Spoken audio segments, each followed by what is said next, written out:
Good evening. I'd like to declare the meeting open at 6 p.m, and I'd like to start by acknowledging that tonight we meet on the lands of the Whadjuk people of the Noongar Nation, and that we pay our respects to elders past, present and emerging. We don't have any approved leaves of absence, but we do have Councillor Fotakis has indicated that she's running late, and we are waiting to hear from Councillor Ros Ellis, but we have a quorum, so we will proceed. Sorry, what did I say? Oh, sorry, that was our marketing manager.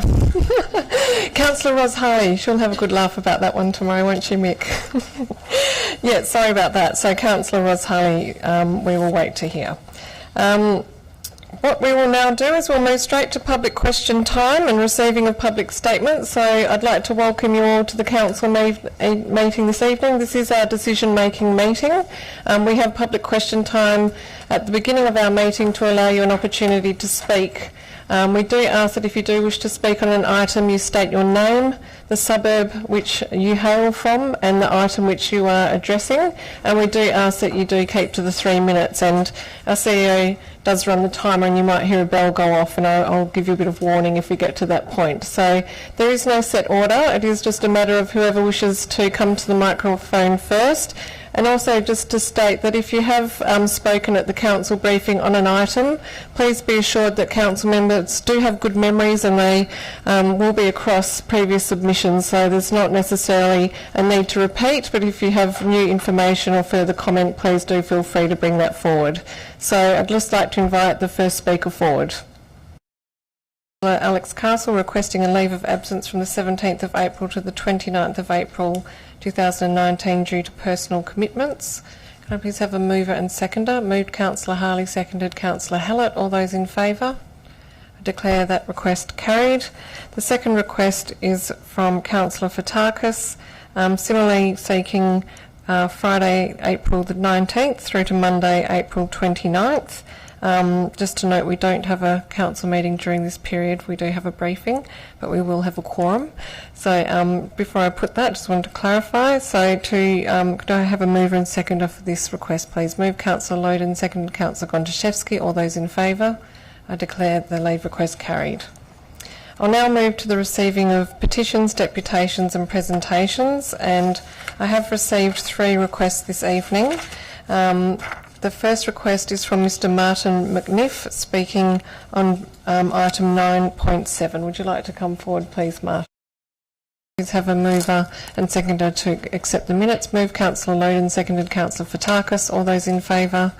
I declare the minutes carried.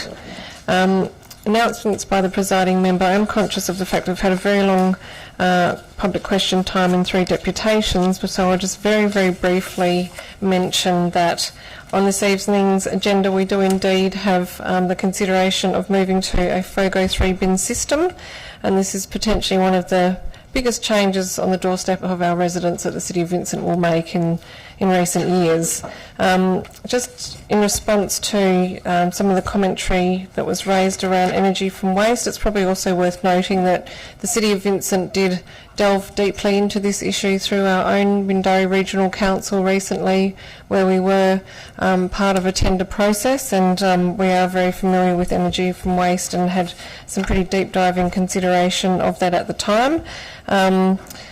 It is obviously remains open to council this evening, but we did give in principle support for FOGO in December, and at that point it was looking at what options are available to council, and really now that the state government has mandated that all local governments should move to FOGO by 2025, introduce the 3-bin system, we are one of the, I guess, potentially early uptakers in this area, but that is a direction that the state waste strategy now steers all local governments towards by mandating that. The other thing I just wanted to mention is that our community budget submission process has just closed, and we've been very fortunate to receive 55 submissions from our community for our 2019-20 budget. So that's just very recently closed. We haven't yet had a look through those, but very excited to see all of the fantastic ideas that our community members have put forward through that process, and we'll be giving them consideration through our budget process. So look forward to hearing and seeing more of those coming through. I'll now move to the CEO to deal with declarations of interest. Thank you. Through you, Mayor Cole, I've received 3 declarations of interest. They are the same 3 declarations from last week's meeting with one amendment. The first being a financial interest from Councillor Toppelberg in relation to item 9.7. The applicant is a current client of Councillor Toppelberg's business. The second conflict of interest was from Councillor Loden in relation to item 12.3, an impartiality interest in relation to Councillor Loden playing indoor soccer with people who are members of the Floreat Athena Football Club. The third declaration, last week it was a declaration of interest from Councillor Murphy in relation to item 9.10. Councillor Murphy knows the owners of both Pinchos and Just Burgers through Leaderville Connect. Councillor Murphy has amended his declaration of interest to a direct disclosure of financial interest, and that relates in particular to recommendation 3 of the item. And I'd just like to clarify that Council can consider and determine Councillor Murphy's request to participate in the debate for recommendation 1 and 2 of that item, which relates to the policy change to the parklets policy, notwithstanding the direct financial interest disclosure in relation to recommendation 3. Just to confirm that the declaration from Councillor Murphy related to the fact that both the businesses did participate in an event organised by Councillor Murphy's business. If Council was willing to consider Councillor Murphy's request to participate in the debate on recommendations 1 and 2, notwithstanding the direct financial interest relation to recommendation 3, that could be discussed and debated by Council now as a separate motion if Councillor Murphy was able to leave the chamber for that discussion. Thank you, Councillor Murphy. So, just to be clear, the issue is whether we split the motion so that part of the motion would deal with the policy change and the second part of the motion would deal with the issue directly relevant to the 2 businesses. So. I'll read out a motion and you can let me know if you're prepared to move in second. That in accordance with section 5.681A and B, I and 2L, I hope I've got that right, of the Local Government Act 1995, Council allows Councillor Murphy to remain in the Council chamber and participate in the debate and vote on item 9.10, subject to 1, recommendation 3 relating to the issue of a section 40 certificate for Pinchos Bar de Tapas and Just Burgers being considered and voted on separately, and 2, Councillor Murphy not being permitted to remain in the Council chamber during debate or vote on recommendation 3.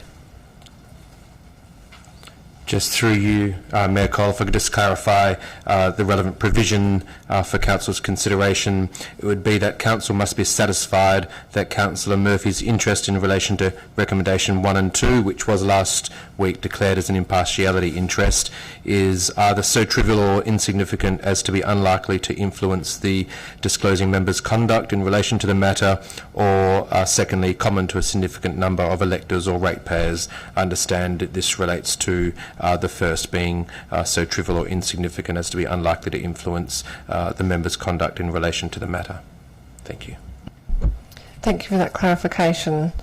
So there is a possible amendment, but it would require a mover and seconder, but it's really up to Council to consider.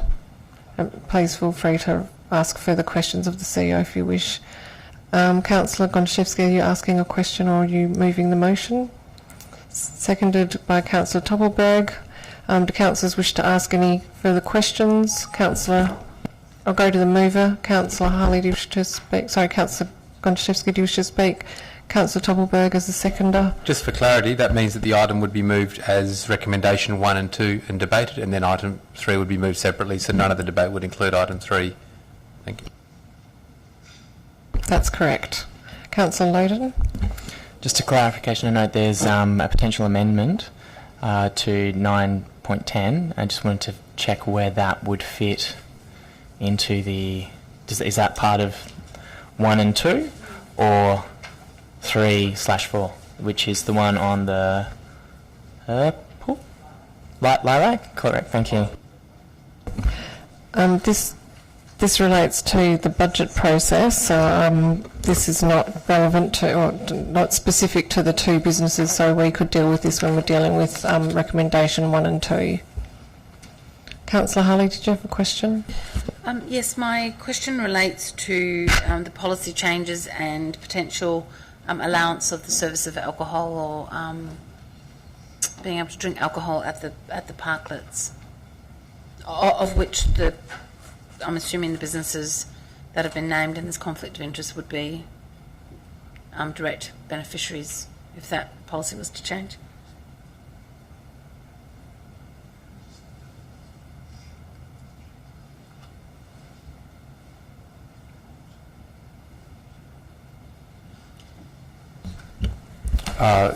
Through you, Mayor Cole, just to clarify, yes, the change in the policy would provide a direct benefit to the two applicants who had raised this directly with the city.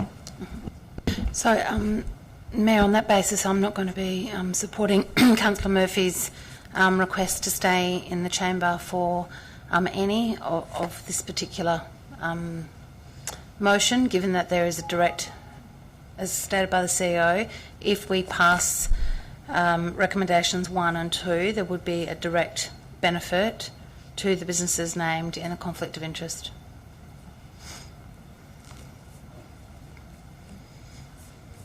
So the issue is that Councillor Murphy has declared an impartiality interest in relation to parts 1 and 2 and a financial interest in relation to part 3. So, CEO, can you just clarify, if you're saying a direct benefit, does that then mean that it's a direct financial benefit and becomes a financial interest, or is it can you just provide some clarification around impartiality versus financial on that particular aspect of the policy change?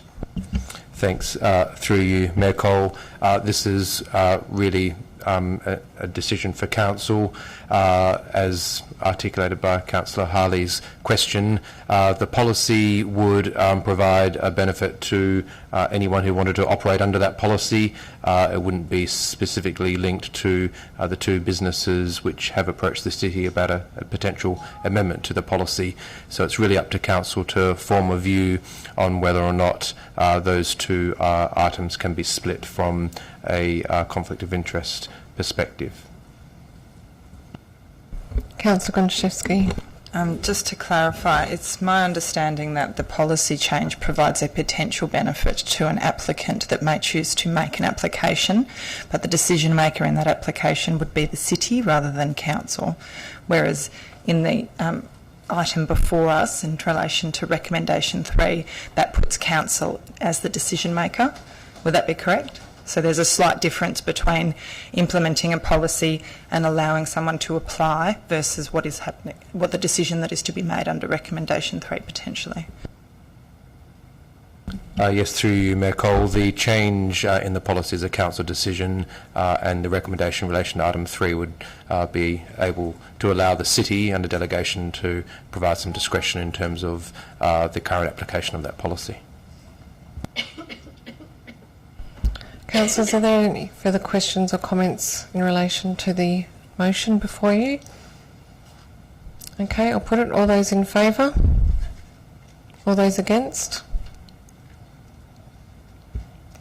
Casting vote. I use my casting vote. It's carried. Thank you.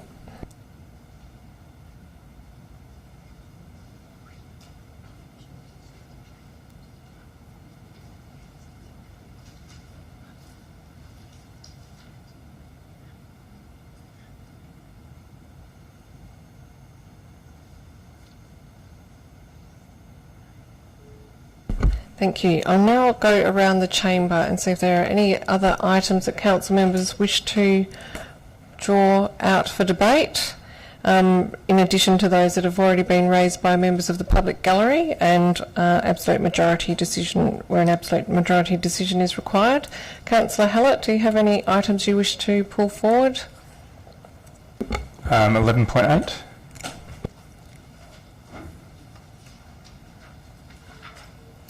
Councillor Castle? 11.2. Councillor Harley? Nothing for me, thank you. Councillor Loden? I just want to make sure you've got all of your amendments, or the items that you're seeking to amend have been called forward. Yes, I have been checking them off as people Yes. have asked questions on them, or they've been Okay. raised by other councillors. All right. Councillor Fotakis, do you have any further questions? Items, rather. Councillor Toppelberg? Item 9.3. Thank you. Councillor Murphy, are there any items that you wish to bring forward for debate? No further items, thank you. Okay.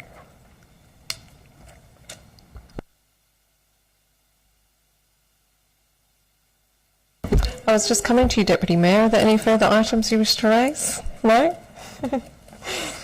Okay, so just to explain the way that council meetings work, it will feel like we're jumping around all over the place because we go to the items that were raised by members of the public gallery first, so this will not be sequential, so please do bear with us.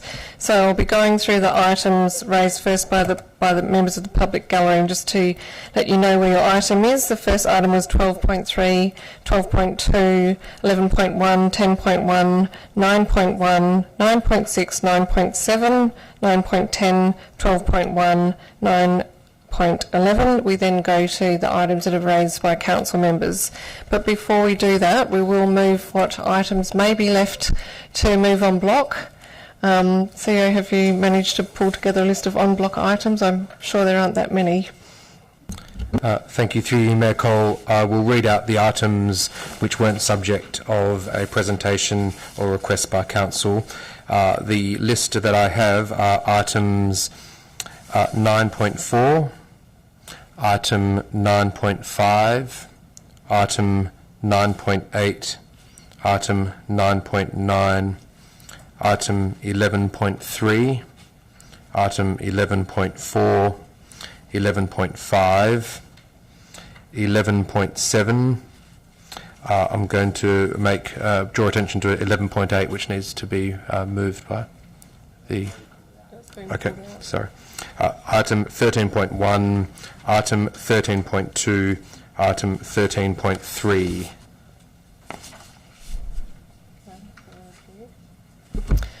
Could I please have a mover and seconder for the en bloc items? Moved Councillor Murphy, seconded Councillor Loden. All those in favour?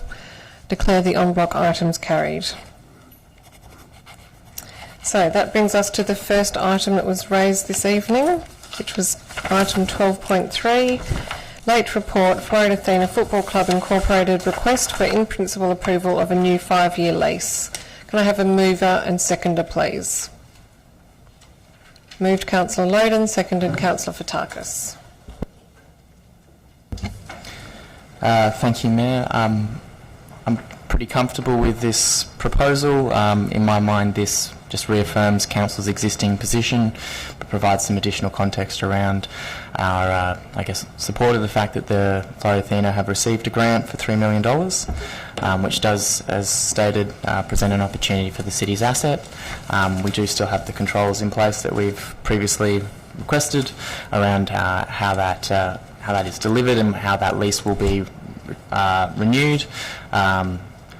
And the $3 million should actually provide a really good opportunity to do some of that stuff as well. I will ask, through the chair, the request from the gallery was to change the word notes to supports.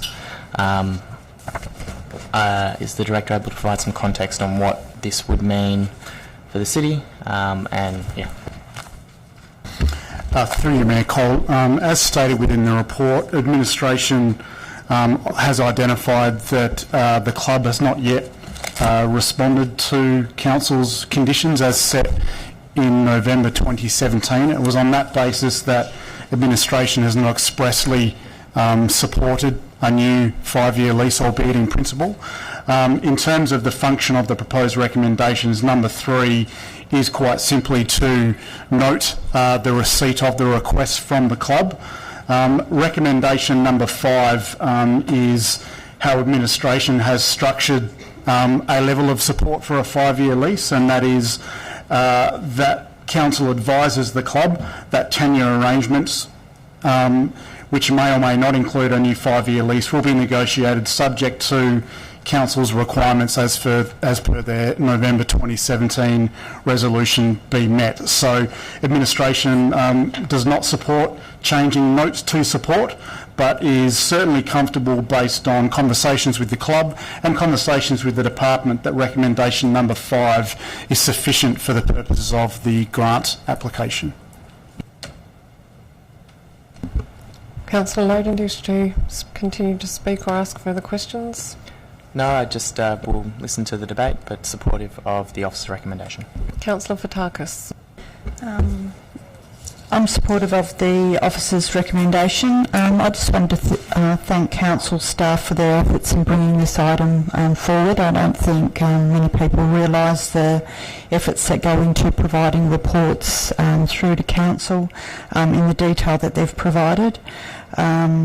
I just want to reaffirm what and agree with Councillor Loden's points on that this matter actually just reaffirms council's decision in November 2007, and those conditions applied as part of that decision. So for that reason, I've no problems with supporting the officer's recommendation. Councillors. Councillor Harley. To the Director, through you, Mayor, I've got a couple of questions in regards to some descriptions of this money tonight. Councillor Loden mentioned that the money's been received.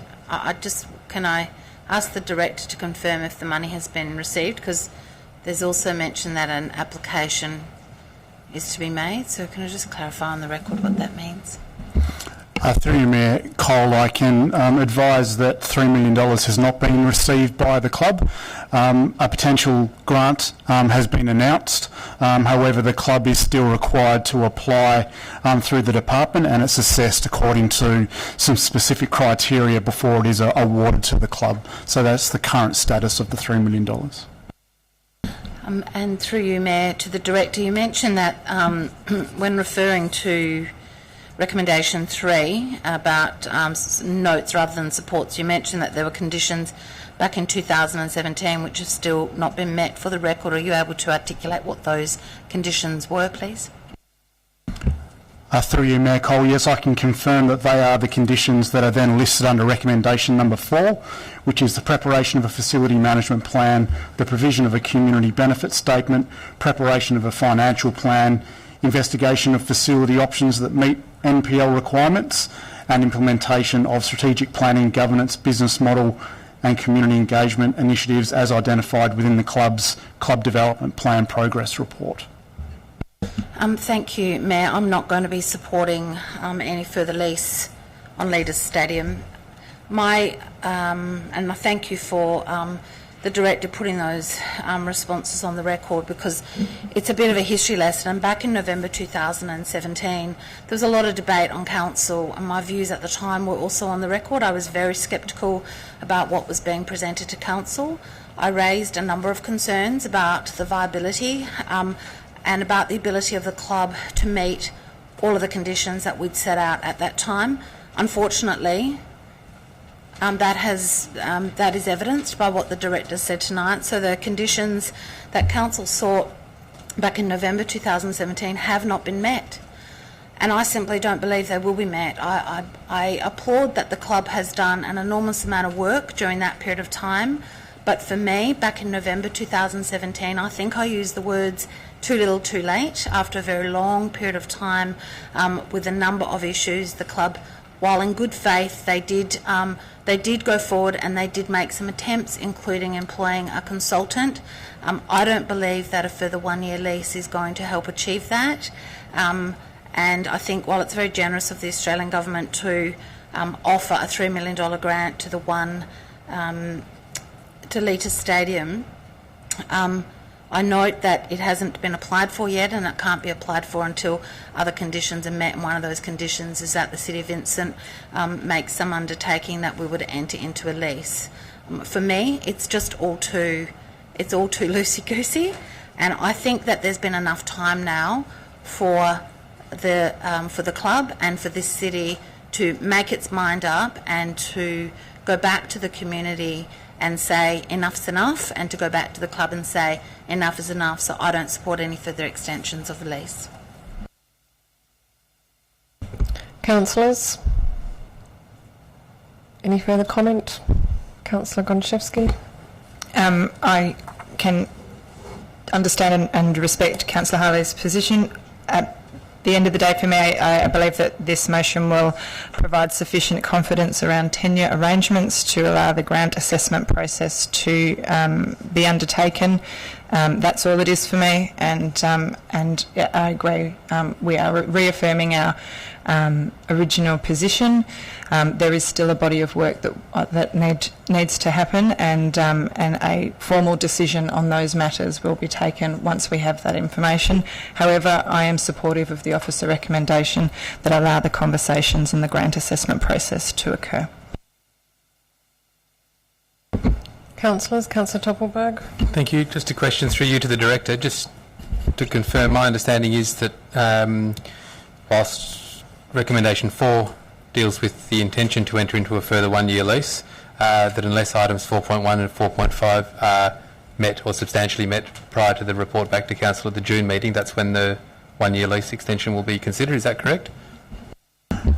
Through Mayor Cole, that is correct. Council's November 2017 resolution requires an update being brought to Council no later than June 2019 on those items as the basis to then consider a further 1-year lease upon the expiry of the current lease in December this year.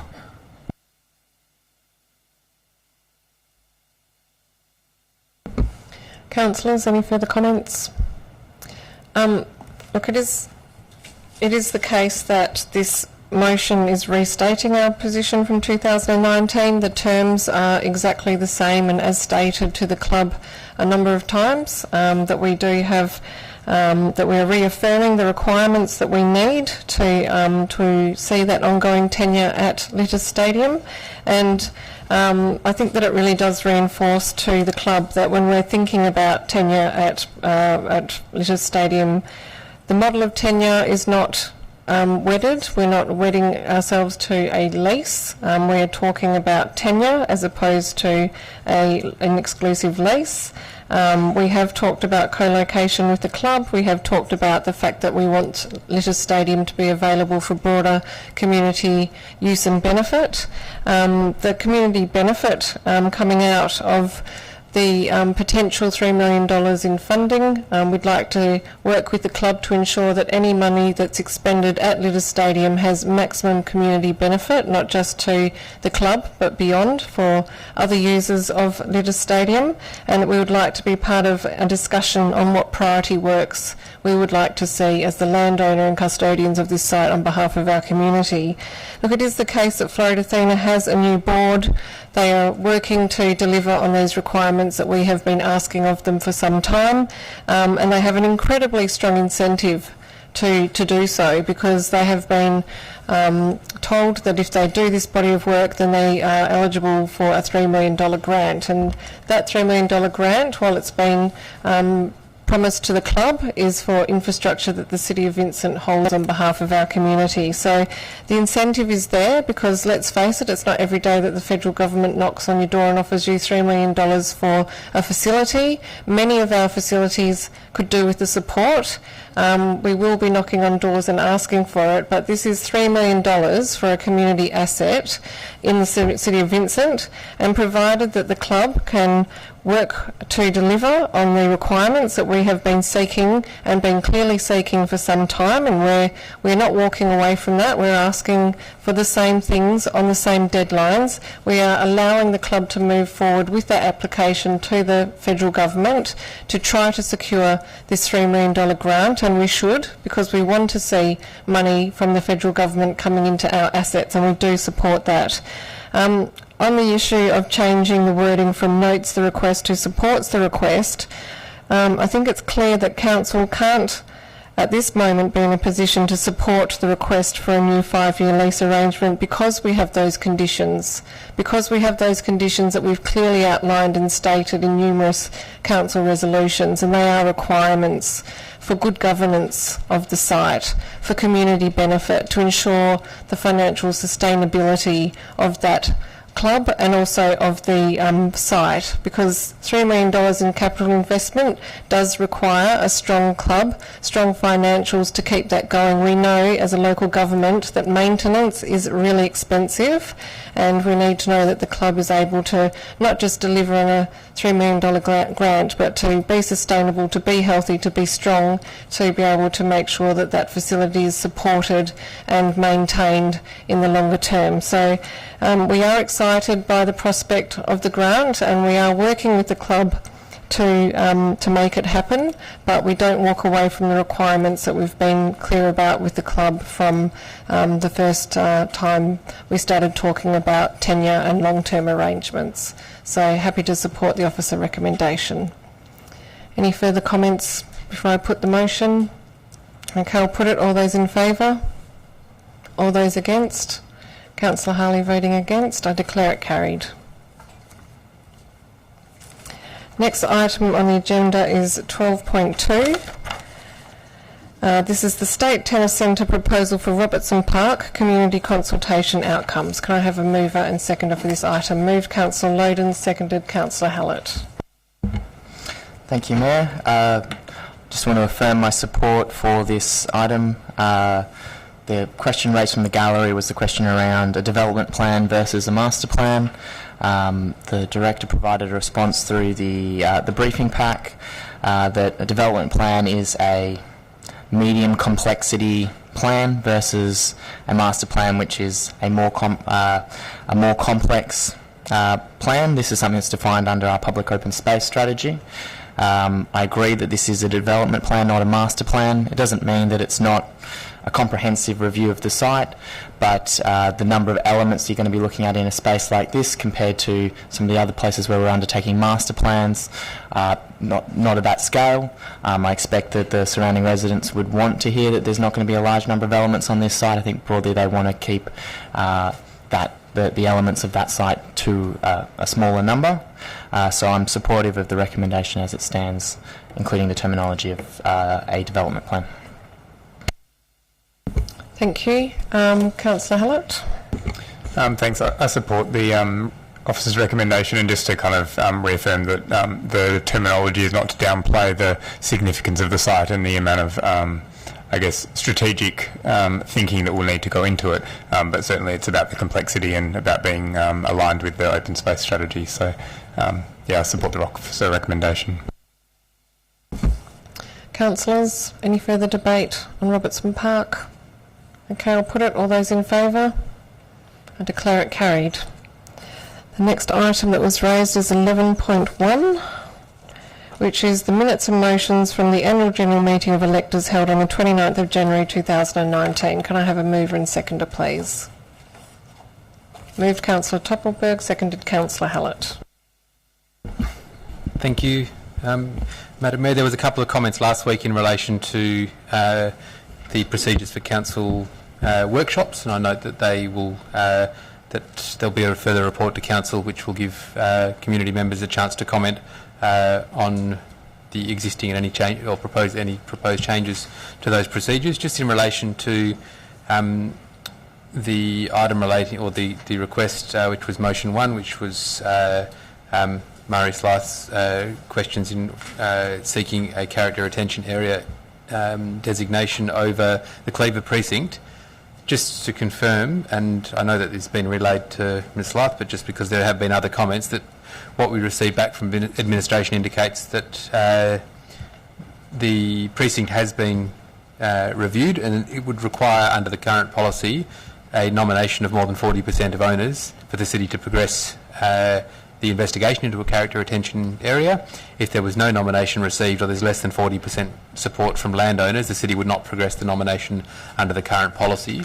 Just to confirm through you to the Director that without that 40% support, there is no current mechanism for that to be progressed? Is that, and it will rely on the change in policy, or is that something that if council was of a mind to pursue, that council would be able to pursue independently? Yes, through you, Mayor Cole. If council was of a mind to pursue it currently under the current policy, then council could do that, absolutely. That was all? Okay, thank you. Any further comments or questions in relation to 11.1? Okay, I'll put it. All those in favour? I declare it carried.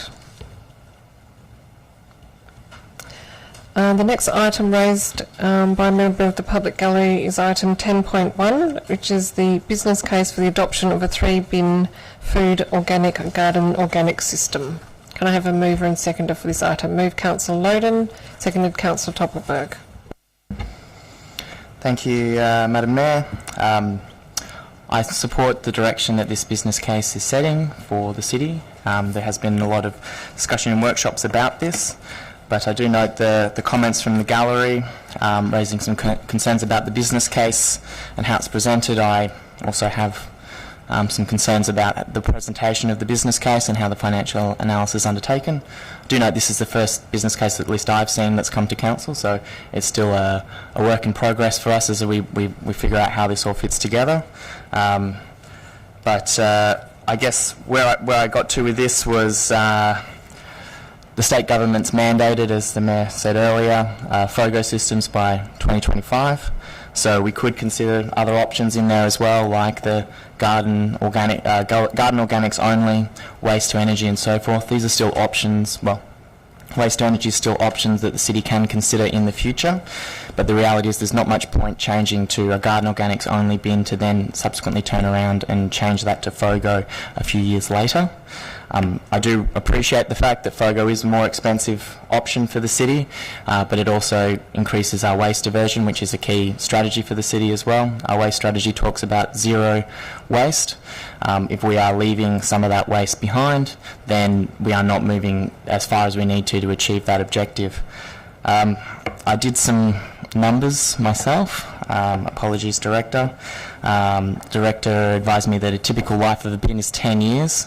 So when you look at the numbers of this, over 10 years, the base case, which is the $1.4 million expenditure on bins, and then $43,000 a year on the part-time waste officer, you're looking at around about a cost in real terms today of $1.7 million. That's not to be sniffed at, obviously. We're weighing that up against the environmental benefits that we'll see through the reduction in waste that will occur. But the report also talks to a number of opportunities that might happen in the future that will actually reduce that cost and improve that business case, being better bins, which would be a $380,000 saving to the city in net present value. A $5 a tonne increase in the waste levy equates to nearly $600,000 in savings over the 10-year period in real terms. If there's a processing cost reduction, which is of $190,000 a year, that'll save us $1.6 million, so nearly pay for the entirety of the cost over the 10-year life. And interestingly enough, probably the biggest one is the $5 a tonne. If that increase occurs every year for the next 10 years, that's $2.4 million in real terms. So that makes that business case a positive one. We don't know how likely these things are, and what I've done in this case in the past is assigned conservative probabilities to these things happening.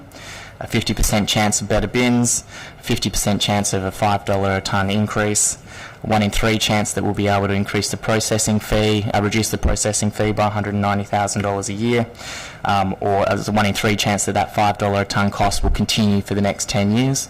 I feel they're conservative given the current direction that the state government has set with this and the priority that has been set around managing waste. If you add all those up, it adds up to, conveniently, $1.8 million, meaning that it would be a net positive marginally cost for the city.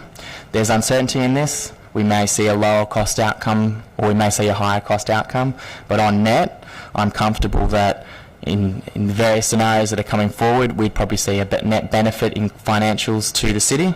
I also note that typically bins last more than 10 years, so it's not so that actual benefit that we're delivering will be delivered over and beyond that, as long as we can actually demonstrate a net savings annually. There is still other uncertainties out there that aren't considered in the report. You do have issues around if the cost of FOGO increases, if that $135 a tonne is actually higher, that will see a higher cost through the city as well. But you can also see flip sides to that too. State government's very clearly articulated that they will support transition to FOGO, so I'd be surprised if there wasn't some other mechanisms that provide that support. I appreciate the comment that there is no clear location for FOGO as we stand currently. The City of Vincent's a comparatively small council compared to many others. There has been successful trials in the Southwest Metropolitan Council, which are going to be quite large volumes. We are going to be a fast follower behind those guys, and the reality is the market is going to have to be created around this, and the state government, if it does not happen, is going to have to come to town to support that as well, because they can't have a strategy that dictates that you have to do something without no mechanism of managing that waste. We hope. I note the Mayor's amendment, which is I swear I must be colourblind, the pink one. I'm happy to move that amendment on her behalf and give her an opportunity to speak to that item as well. So I'll move the amendment now. Before you do that, I might before you do that, I might just go to the seconder of the motion, if that's okay. Councillor Toppelberg, did you wish to speak to the substantive before I move the amendment? I do, if that's okay, just briefly, both to the business case presented and to Councillor Loden's business case presented. Thank you, sir. Just a couple of comments that were made from the gallery. First of all, we are more than happy and excited to receive presentations from anybody who's got real on-the-ground information. If Mr. Kane would like to come and see us at Vincent, I'm sure he would get a warm reception for people to be able to come and learn more about both their experience, their projections and otherwise. I do note the question was asked about the proportion of lots we have under 400 square metres. I don't have the statistics, but the answer would be many. And if the question was the number of lots less than 500 square metres, we're just about all within Vincent. It's a huge proportion. So we are vastly different to Coburn. Our experience is vastly different. My understanding of the investigations previously into looking at green or garden organics, or even looking at our bulk verge green collections, relatively speaking in the metro area, we are extraordinarily low because we don't have big garden spaces. We don't produce a lot of green waste. To move to a 3-bin system with green waste would seem well, it's just not economical within Vincent, because it's not the way that we have evolved. So I'm comfortable, based on the recommendation, to proceed down this path. Like Councillor Loden, I do hope the state government does come to the party alongside their decree to actually provide a market that makes it worthwhile. And that's all for me for now. Thank you. Thank you, councillors. Any comments? I've got a couple of questions. Does anyone else find it sad that we're in the business of having to get rid of this much food waste, potentially across the country? And I know that it's a foregone conclusion that it's all coming in, but I just think I'll just put my views on the record. So it's not my parents' generation of people that are being blamed for this, actually, ironically, because like anyone else of my age, 50 plus, we grew up in households where there was no food waste, or very little. It simply didn't exist. Bins were often small bins, this big, were sometimes half full once a week. In my lifetime, the whole issue about waste and how much we're collecting, and the commercialisation and the profitability for some companies and a whole new industry, I guess is amazing to watch, but I do find it sad that we're in the business of getting rid of this much food waste. So my questions, I guess, go to two things.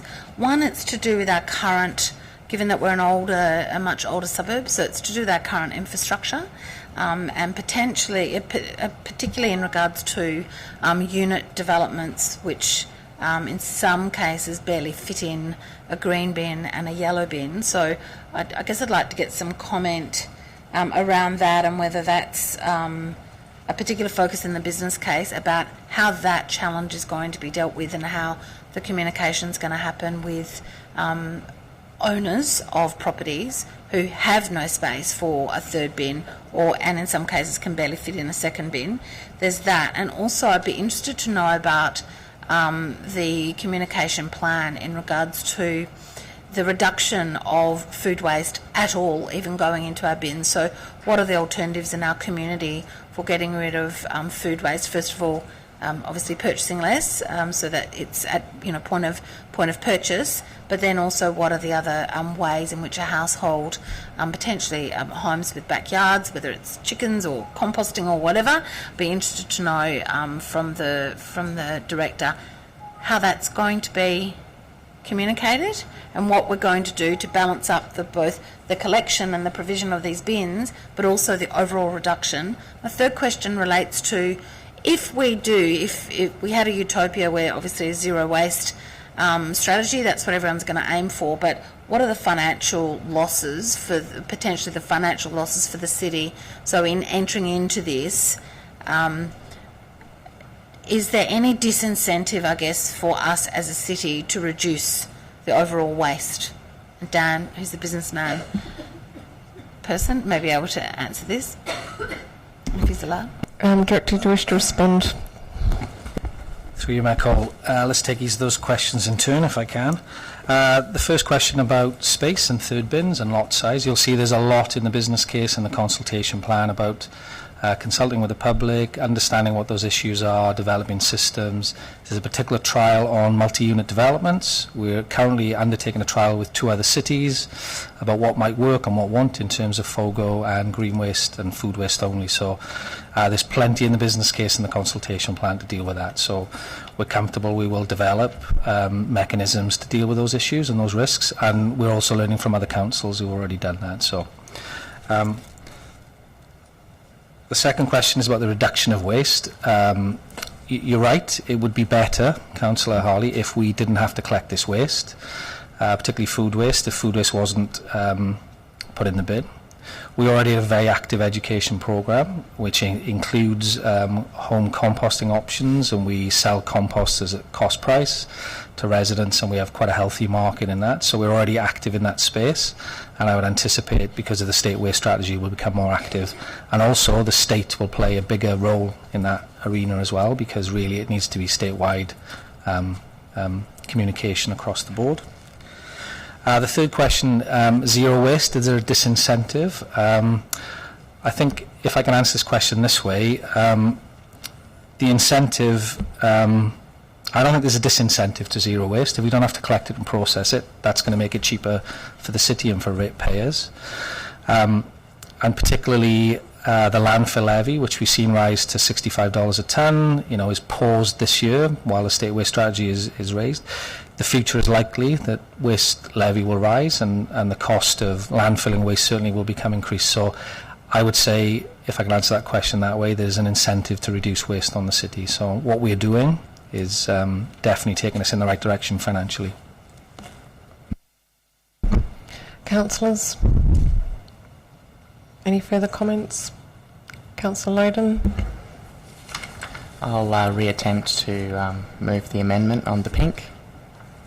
Thank you, Councillor Loden. Is there a seconder? Seconded, Councillor Gondaszewski. Can I just point out that it's only clause 2.3 and 2.4 that are different. So the rest is as is the substantive motion. So the amendment is just to look at adding clause 2.3 and 2.4. Which I'm happy to support. I think it's a great opportunity to write to the Minister, and great that the Mayor is willing to do that. And it's always good to get more information on FOGO as well. Thank you. The seconder has said she doesn't need to speak to it. Does anyone wish to comment on the amendment? Just in relation to, in particular, I think clause 2.3 is very straightforward, that it is about the fact that the better bin system has come to an end. Is it this financial year that it's coming to an end? The end of this financial year, Director?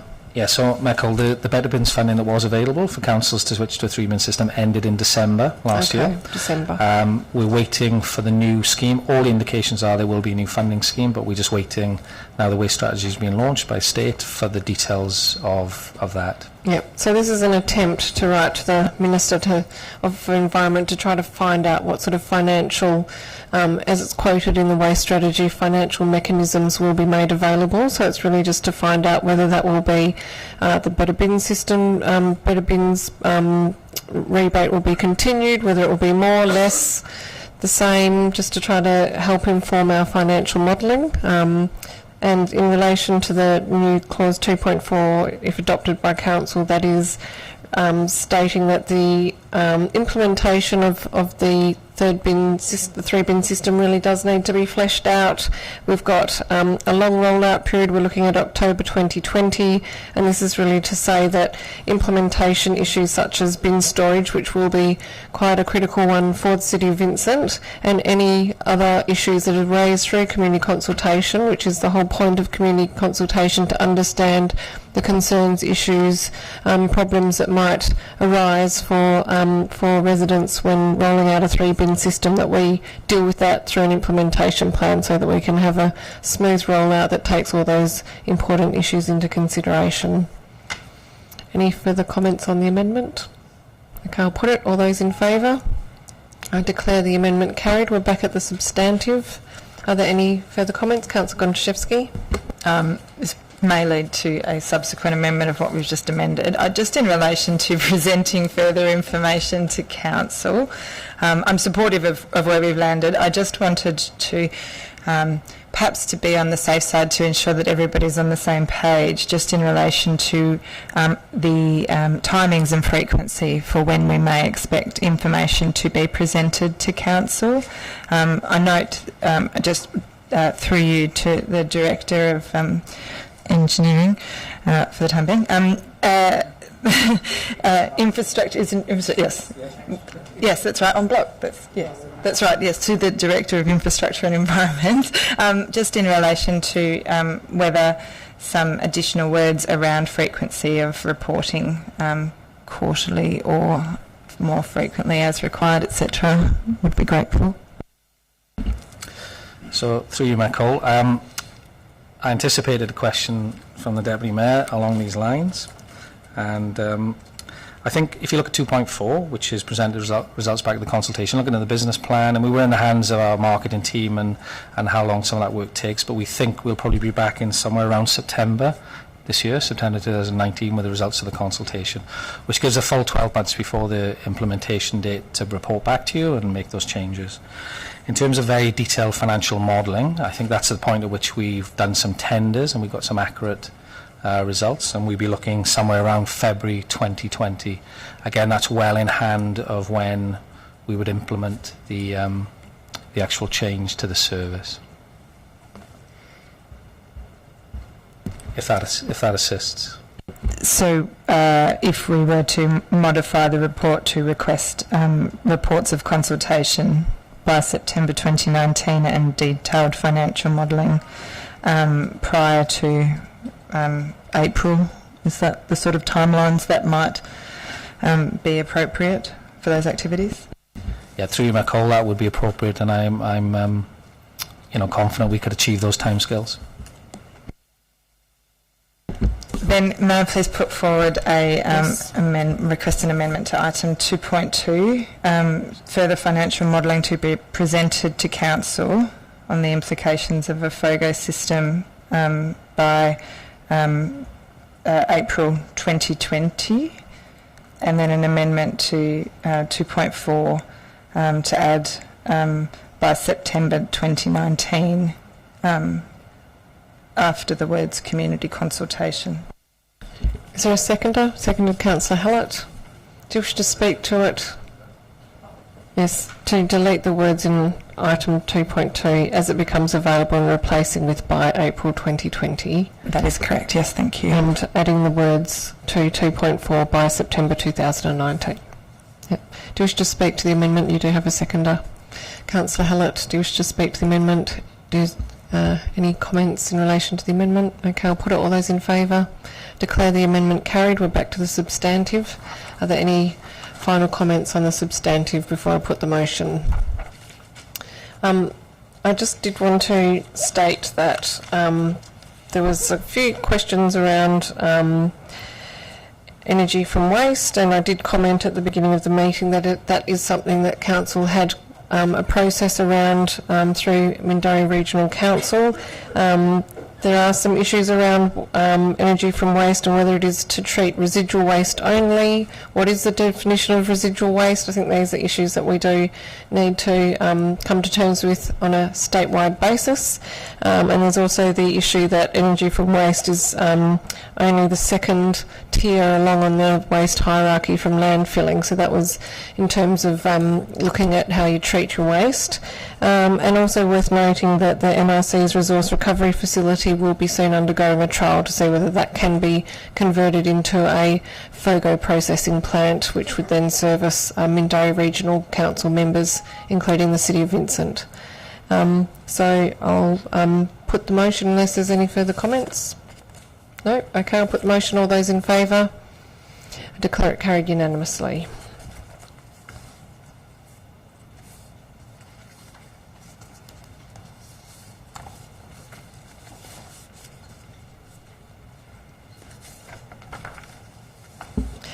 The next item raised was item 9.1, which is 14 Orange Avenue, Perth, second storey addition and alterations to a single dwelling. Do I have a mover and seconder?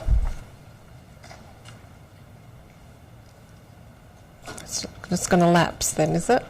Moved Councillor Loden, seconded Councillor Gontaszewski. Thank you, Chair and my fellow councillors. I'll ask a question first, just around, Catherine raised the concerns around loss of heritage and broadly deterioration of character in the city, and that this is contributing to that. I just wanted to get the Director's feedback on that. Was that considered as part of the development application, and what mechanism would be available to Council to refuse this application on those grounds? Yes, through you, Mayor Cole. The administration did assess the proposal, the streetscape impact and the impact it would have on the character of the area. It's included in the last section of the council report. The crux of it was that the development preserves the existing dwelling on the lot and provides significant setbacks to that addition, 10.7 metres from the street boundary, so that it's largely or has a much lesser impact as a result, and largely preserves the character of the streetscape as a result of that additional setback and the retention of the existing dwelling. There's a number of other issues that are touched on in that section, including the fact that it's a two-storey area. It's not heritage. It's not a heritage area. The dwelling itself isn't listed as a heritage building, so refusing it on the basis of the impact it would have on the heritage character of that street is difficult because it's not listed as a heritage. It's not listed in the MHI. It's not listed as a heritage area. So it has been assessed against the objectives, and it meets the objectives of the residential zone and the R codes. Thank you. Look, I can appreciate the concerns raised from the gallery on this. It's not the ideal outcome for this development, but at the same time, it could also be, as the Director says, a lot worse. I know that's not much comfort for people, but that is what's in front of us. As such, I am happy to support the officer recommendation. However, I will listen to the debate. Councillor Gontaszewski. Look, I certainly didn't predict that when a motion for deferral was put forward, that was requesting that the applicant consider a design that was more sympathetic to the streetscape, that the proposal that would return to us was to modify the existing dwelling rather than actually modify the alterations that were proposed in order to ensure that they were more sympathetic to the streetscape. And I can assure you that that is a lesson that I will absolutely learn going forward, to be clearer on reasons for deferral, so that when something comes back to us that it is clear what it is required to be addressed before was able to consider approving something. I'm not convinced that amending the roof line as proposed will address the issues that Council has raised each time this application has come before us. I recognise that the height and the setbacks have been brought towards compliance. I note that the design review panel previously provided commentary in relation to of the proposed design to its neighbours, and I think that in considering that previous commentary on the previous design, I think that I feel that this design does not actually consider the impact of changing the design on the neighbours. I note the primary street setback exceeds the deemed to comply requirement, but discretion is still being sought on the northern and southern boundary setbacks, and I think we also have it within our purview to consider the amenity impacts of the additional bulk to the streetscape. I note the area is not a character retention area or a heritage area, and sometimes we see that these sorts of applications galvanise the community support for that, and that because these are the sorts of things that the community may, can have some involvement in developing under our character retention policy provisions that would impact and the design of future developments in the area. I guess my question is that if the matter was deferred to consider a design that was more sympathetic for the streetscape, and Council is not satisfied that that the design presented is more sympathetic to the streetscape, what are the options? Is it just to refuse, or is it a further deferral with perhaps more clarification also on the table? Through you to the Director of Development Services. Yes, through you, Mayor Cole. If Council feels that the reasons for deferral haven't been addressed, then the options open to Council are to defer the application again, or to approve the refuse the application for the reasons set out previously in the deferral, I guess. Another deferral would push the application, obviously the time frame for determining the application out significantly more, but that's still an option that's open to Council, and the applicant would at that point have grounds to pursue the matter through SAT as a deemed refusal, provided SAT was willing to accept the application for review by SAT being accepted after the 90-day period, which they have the 28 days to do it within. But given a deferral, that would provide a trigger for the applicant to then go to the SAT. So either option is open to Council. Sorry to jump in, I just wanted to state that we seem to have lost one of our cameras for our live stream. So directors, if I'll just be clear about who's speaking when we go over to you. So if you just let me introduce you so that we know who's talking for the purposes of anyone streaming from home and also our archive. Thank you. Councillor Gontaszewski, please continue. I don't really have much more to add. I feel I will happily listen to further commentary. I would be supportive of a deferral should one be forthcoming, but I don't see that I can put my hand in the air for this one. Councillors, any further comments on this item? I'll move a deferral, Mayor. We have a deferral motion. Is there a seconder for deferral? Seconded by Councillor Hallett. There being a procedural motion, there is no debate. So all those in favour of deferral, please raise your hands. All those against? Councillor Loden against. Sorry, just point of clarification that the deferral is for consideration of design that is sensitive to the streetscape as per the previous deferral, is that correct? I think it's the reasons that were previously outlined by Council for the previous deferral, and that reading between the lines that there has not been any significant attempt to address those concerns raised during reasons for deferral previously raised by the Council. Would that be correct? Susan Gonchevsky? Yes.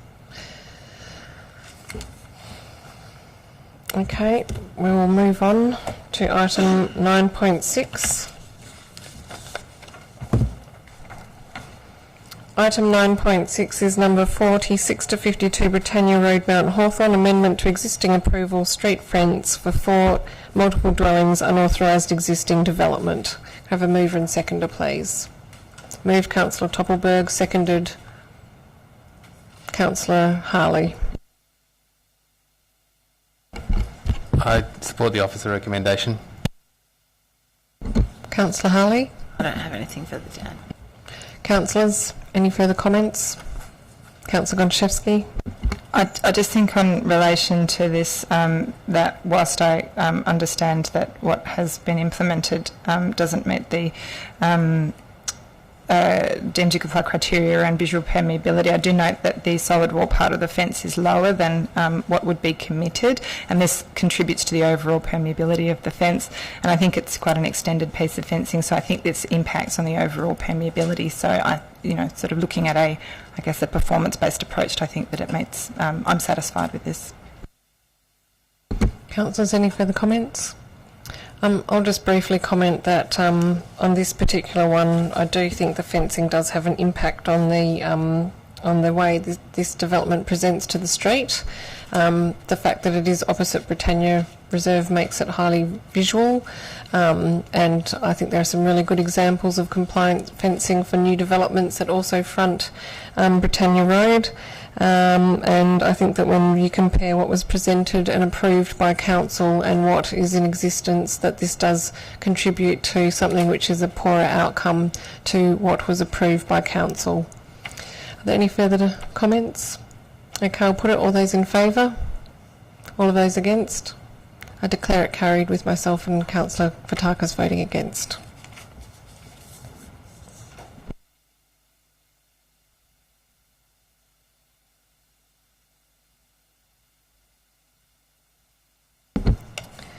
The next item that was raised was 9.7, which is 58 Kalgoorlie Street, Mount Hawthorn, single house. Can I have a mover and seconder, please?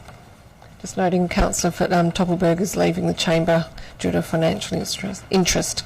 Councillor Loden moving, seconded Councillor Gonchevsky. Thank you, Madam Chair. This is a contentious one, clearly, given the number of objections from the community and the views expressed by the developers. If you look at this development as standalone development, not considering the broader context of the street, I don't particularly mind it. That's my view. Beauty is in the eye of the beholder, I guess.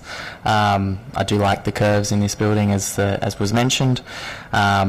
And I definitely appreciate the fact that we create uncertainty in our process here. There isn't a character retention process in place here that specifically says you must do this, this, this and this. But in the grand scheme of things, when I look at this, I agree with the officer's recommendation for refusal. I do agree that the bulk and scale of this development is not compatible with the rest of the neighbourhood, and yes, it is a hodgepodge of different developments along that street. You do see all kinds of different things here, but this one sticks out from all the rest quite significantly because of the innovative design that is proposed here as well.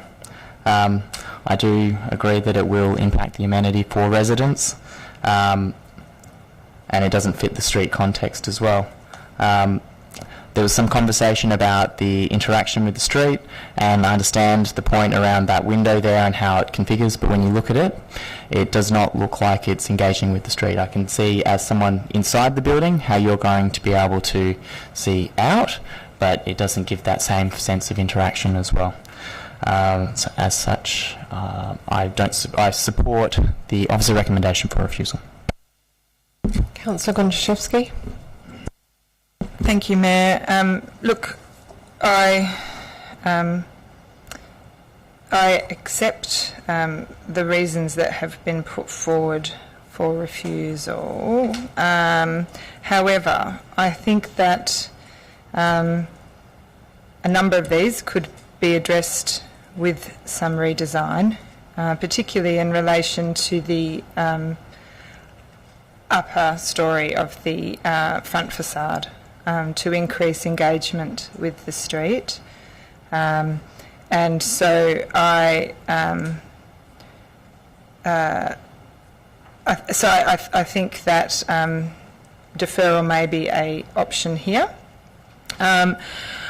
I note that there is an amendment here on the green that I will move, which relates to the lot boundary setbacks. Is there a seconder for the amendment on the green?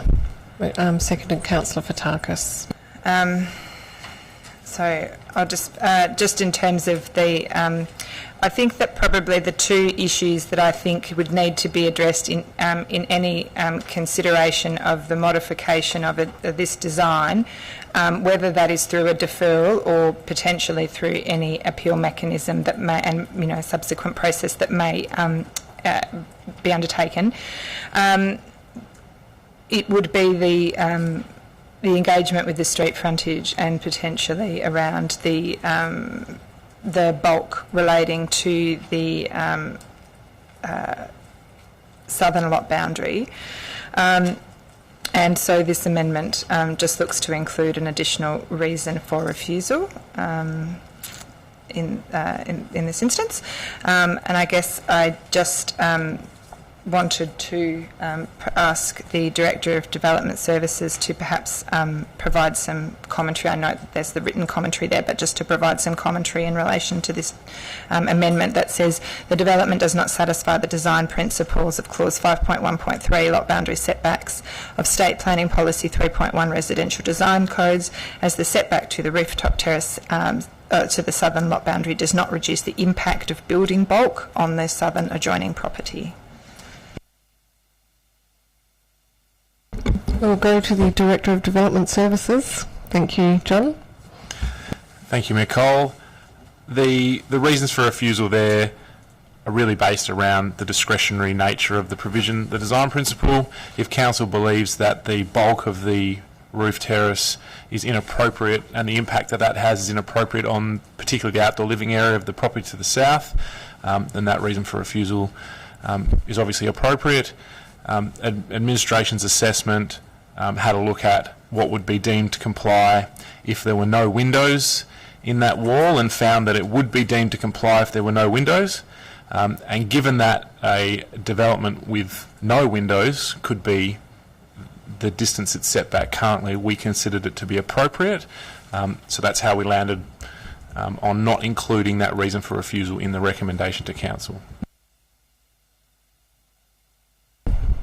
Councillor Fotakis. I'm just agreeing with Councillor Gontaszewski, but also to my concerns about the impact of the rooftop terrace, and they have been actually noted by neighbouring residents, and its impact on the building bulk and scale. Councillors, any comments on the amendment on the green? Look, on this particular amendment, I think that this is a concern that has been raised by a number of adjoining neighbours about the terrace, and the fact that it is not meeting the deemed to comply setback of 3.8 does mean that it does then therefore need to be screened, and there is an acknowledgement that that screening does add additional bulk. If this was set back appropriately, that screening would not need to be present and would therefore be a less bulky appearance to the neighbours. So in terms of the actual setbacks, when looking at the setbacks and the variations, my view was that this was the one that could have the greatest impact on neighbouring properties, and that is why I put forward the amendment. So are there any further comments? Okay, I'll put the amendment. All those in favour? I declare it carried unanimously. We're back to the substantive. Any comments, Councillor Castle? Through you, Mayor Cole, yes, I'm echoing the comments of Councillor Loden and Gontaszewski and support the officer's recommendation to refuse this application. In particular for me, it's the bulk and scale of that very dominant, largely blank facade of the front upper storey, and I agree with Councillor Loden in that while there has been some efforts to address the surveillance issues and interaction with the street, they appear to be one way only, and the design itself does not invite any interaction from the street to the property. I feel that the result of the design is that it shuts itself off from the streetscape and the neighbourhood. But I also believe that this development's not at all sympathetic to the context of the neighbourhood, which includes a number of established character homes. I note that this particular block of Kalgoorlie isn't a perfect specimen, but certainly in some of the surrounding areas there is an established character, and I think this does actually stand out quite markedly. I also echo the concerns about the impact of the roof terrace and the impact on the amenity of the neighbours, and so for those reasons I am supporting the officer's recommendation. Councillors, any further comments? Councillor Gontaszewski. I would like to move a deferral to allow the applicant to consider the commentary of council in relation to the front facade and the engagement with the streetscape and the bulk of the overall bulk of the development. Is there a seconder for the deferral? Seconded by Councillor Harley. All those in favour? All those against? I declare it carried with Councillor Castle voting against.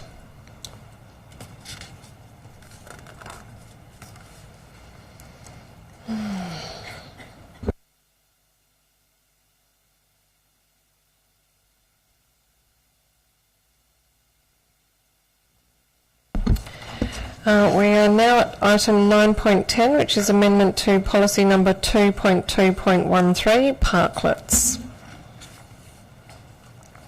Just noting that Councillor Murphy is opting to leave the room and not participate in the debate.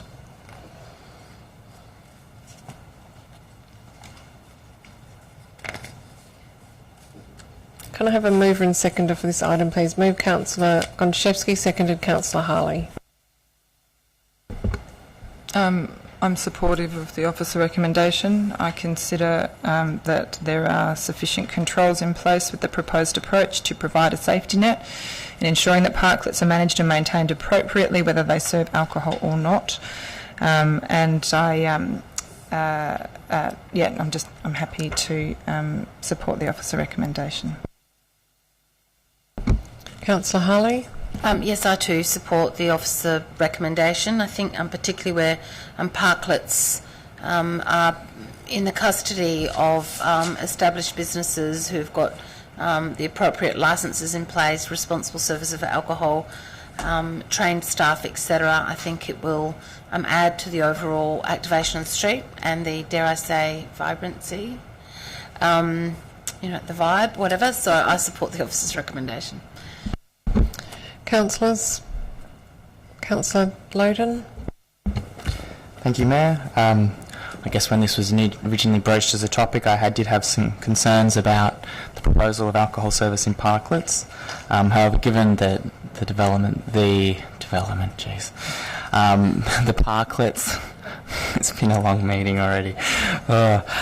Requires the service of food. I think that's a good mitigation of the risk that you might otherwise see in that space, and the fact that the city has some very clear controls in place that we can basically prohibit that activity continuing any further if the wrong type of activity is occurring in those spaces. So I am happy to support the officer recommendation. I will, however, if I can get a seconder, move the amendment on the... Did we come up with lilac? Is there a seconder for the amendment on the lilac? Seconded, Councillor Hallett. Thank you. So what the amendment is here is to request, as part of our upcoming budget process, undertake a review of the annual parklet fee to ensure the fee is proximate to the loss of revenue from parking bays, and consider allocating any funds from parklets to the creation of public open space. To provide some context to this, the current fee for a parklet is $500. If you look at specifically the example of Leederville, parking is $2.90 for an hour.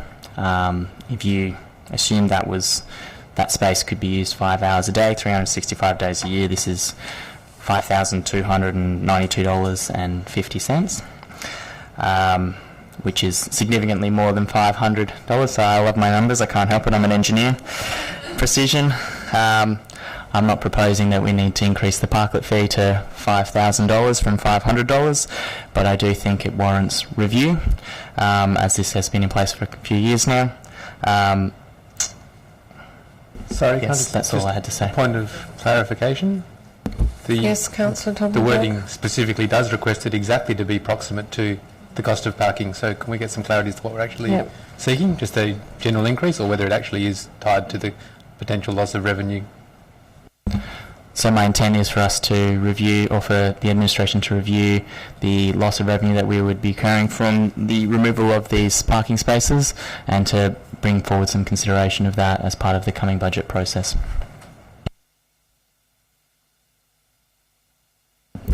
Councillors, Councillor Hallett, you are the seconder for the amendment. Sure, I'm happy to support this, and probably would be open to any slight wording amendments anyone wants to raise. But I guess for me, I'm a bit uncomfortable, as others would be aware, broadly around expanding licensed stuff in places. But for me, it's about the alfresco basically extending, and for a very cheap amount for what we currently charge for the parklets. So I would prefer if we reviewed the amount that we're charging for them.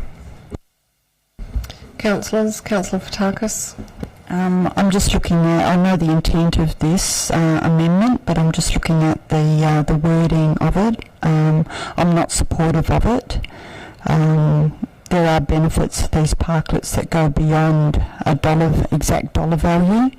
But I'm also looking at the approximate loss of revenue from the parking bay, on an hourly basis. When you start actually doing the figures in your head, and I'm sure, Councillor Loden, that you've done those, being an engineer, that is quite substantial. I do have a question for the Director on the parklet fee. Now, it is a hosted parklet fee, so through you, Mayor Cole, can I get a confirmation of what the hosted parklet fee is? Director of Development Services. Through Mayor Cole, I don't have that number on me, I'm sorry. I could find it for you, but it would take me a couple of minutes to get the fee schedule out. I think Councillor Loden mentioned it was approximately $500. But I can get that number for you if you give me a couple of minutes. Thank you, Director. We'll continue chatting amongst ourselves while you look it up. Councillor Fotakis, do you wish to continue? Or no, I just wanted to make that note. Thank you. Thank you. Councillor Topelberg. Thank you. I don't support the amendment. I raised some concerns during the workshop. In general, I think that if we look at what parklets were intended to be, it was about reclaiming of parking bays for other uses. That has morphed into effectively almost no rent land for people to extend alfresco fees, as Councillor Hallett has indicated. But from what I hear and see from business owners and from people, that is what is being desired. The principle of spending the time and effort we did to remove alfresco fees to then go and charge people based on usage, whether it's proximate to rent or the money we may get from the parking bay. For me, the key element here is that whilst it is food and beverage based, it is still publicly accessible, and whilst it's not public open space, I think that I yearn for the hosted parklet that has a bocce court or a public speakers corner or a painter's easel or the other things that we imagined we may get when we first looked at this policy. But effectively what we've mostly got is alfresco areas, and that's what people are telling us in theory that they want. So I think that the other thing that I will note is that we review this every year anyway, because it's in the fees and charges, and so the argument about what should or shouldn't be charged will have to go through the council process regardless. Councillors? Thank you, Matt. I don't support, I think this is just too black and white, and I know that there may be people attempting to amend the amendment, but sometimes you just got to start again, really. I do have a question, and I also concur with Councillor Topberg. There was a slightly different vision for what some of these things are going to be, and ultimately they ended up all at the front of cafes, and that's where we got the greatest use, actually. So be that as it may, I think the businesses who have these parklets, some of them would be prepared to pay a bit more. I think it's a pretty good deal, actually, what some of them are getting.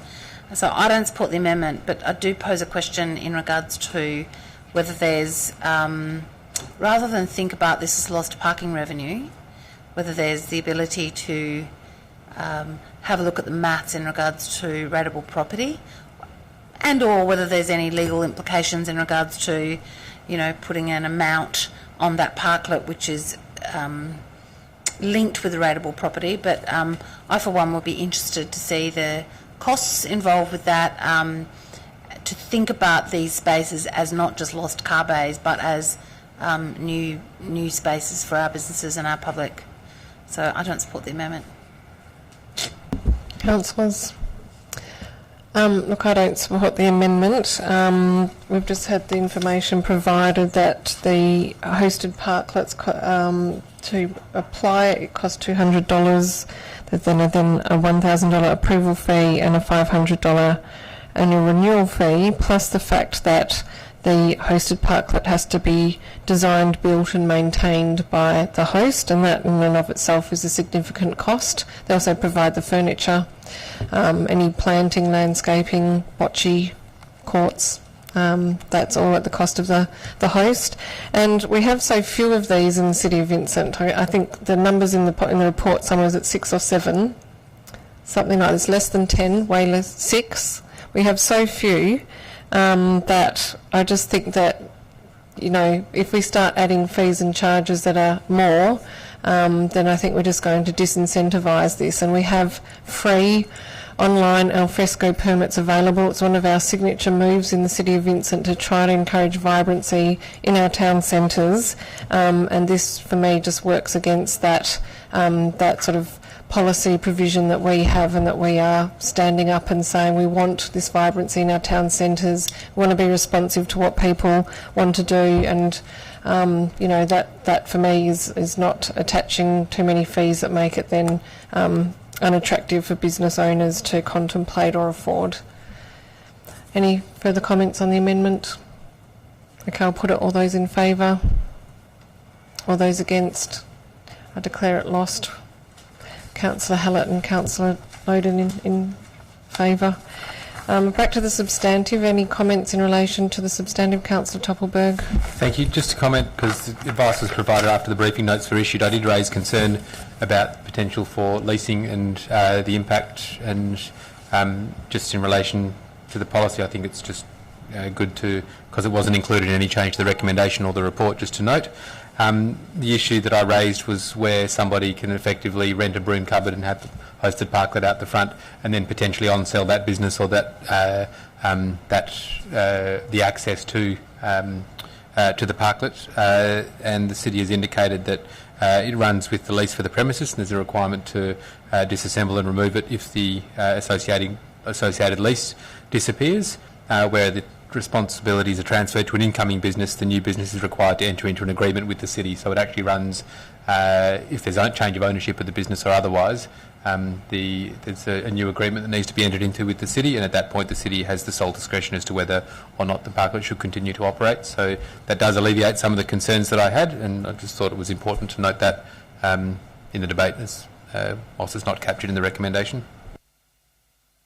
Councillors, any further comments on the substantive if you haven't already spoken on it? I just want to say that I am a strong advocate for this change to the parklets policy. My view is that parklets need to be responsive and adaptive and to work. I have observed parklets that are attached. I see people sitting everywhere at Pinchos except in the parklet, and I will state that the owner did go in eyes wide open with this policy as it was and chose to make that investment, and I don't feel an obligation to respond on that basis, but I do think that making sure that parklets are responsive to the business that hosts them, to make sure that they do flourish, that they are used, that they work. You see that parklets that flourish are the ones that really reflect back what that business is doing, and in the case of a small tapas bar, to say, so you can eat your how do you say it, David? The meatballs? Abongada. Come on, in Spanish.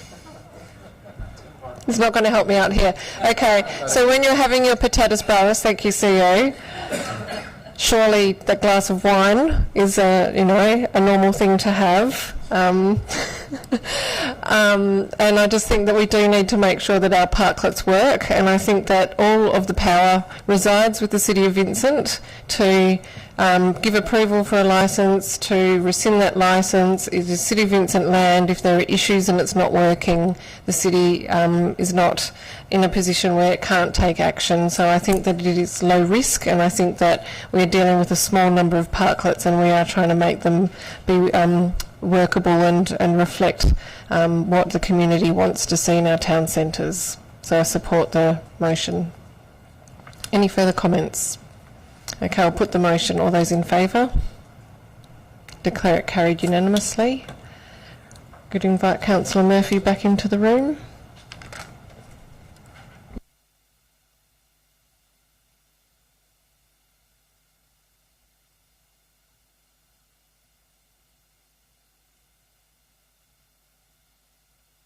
The CEO's just explained he's a vegetarian, and that's why I didn't know what meatball was in Spanish, even though he is a fluent Spanish speaker.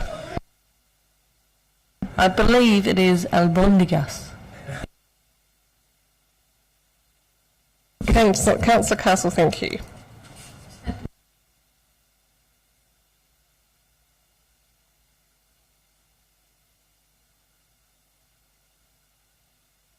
Okay, the next item is 12.1, which is Draft Banks Reserve Master Plan, Extended Public Comment Feedback. So, Madam Mayor, sorry, can I just a point of order? Is there any chance that we can bring forward Walcott Street, considering that there are people in the gallery who are clearly here for the Walcott Street item? I'm very happy to do that, because that is the case that we do have at least 3 people, possibly 4 people waiting. I'm not sure if you're waiting on Walcott Street. Yes, you are. Yes, okay, more than happy to do that. Thank you, Councillor Toppelberg. So we will instead go to 9.2, which is number 377 Walcott Street, Kalgoorlie, 4 multiple dwellings. Can I have a mover and seconder for this item, please?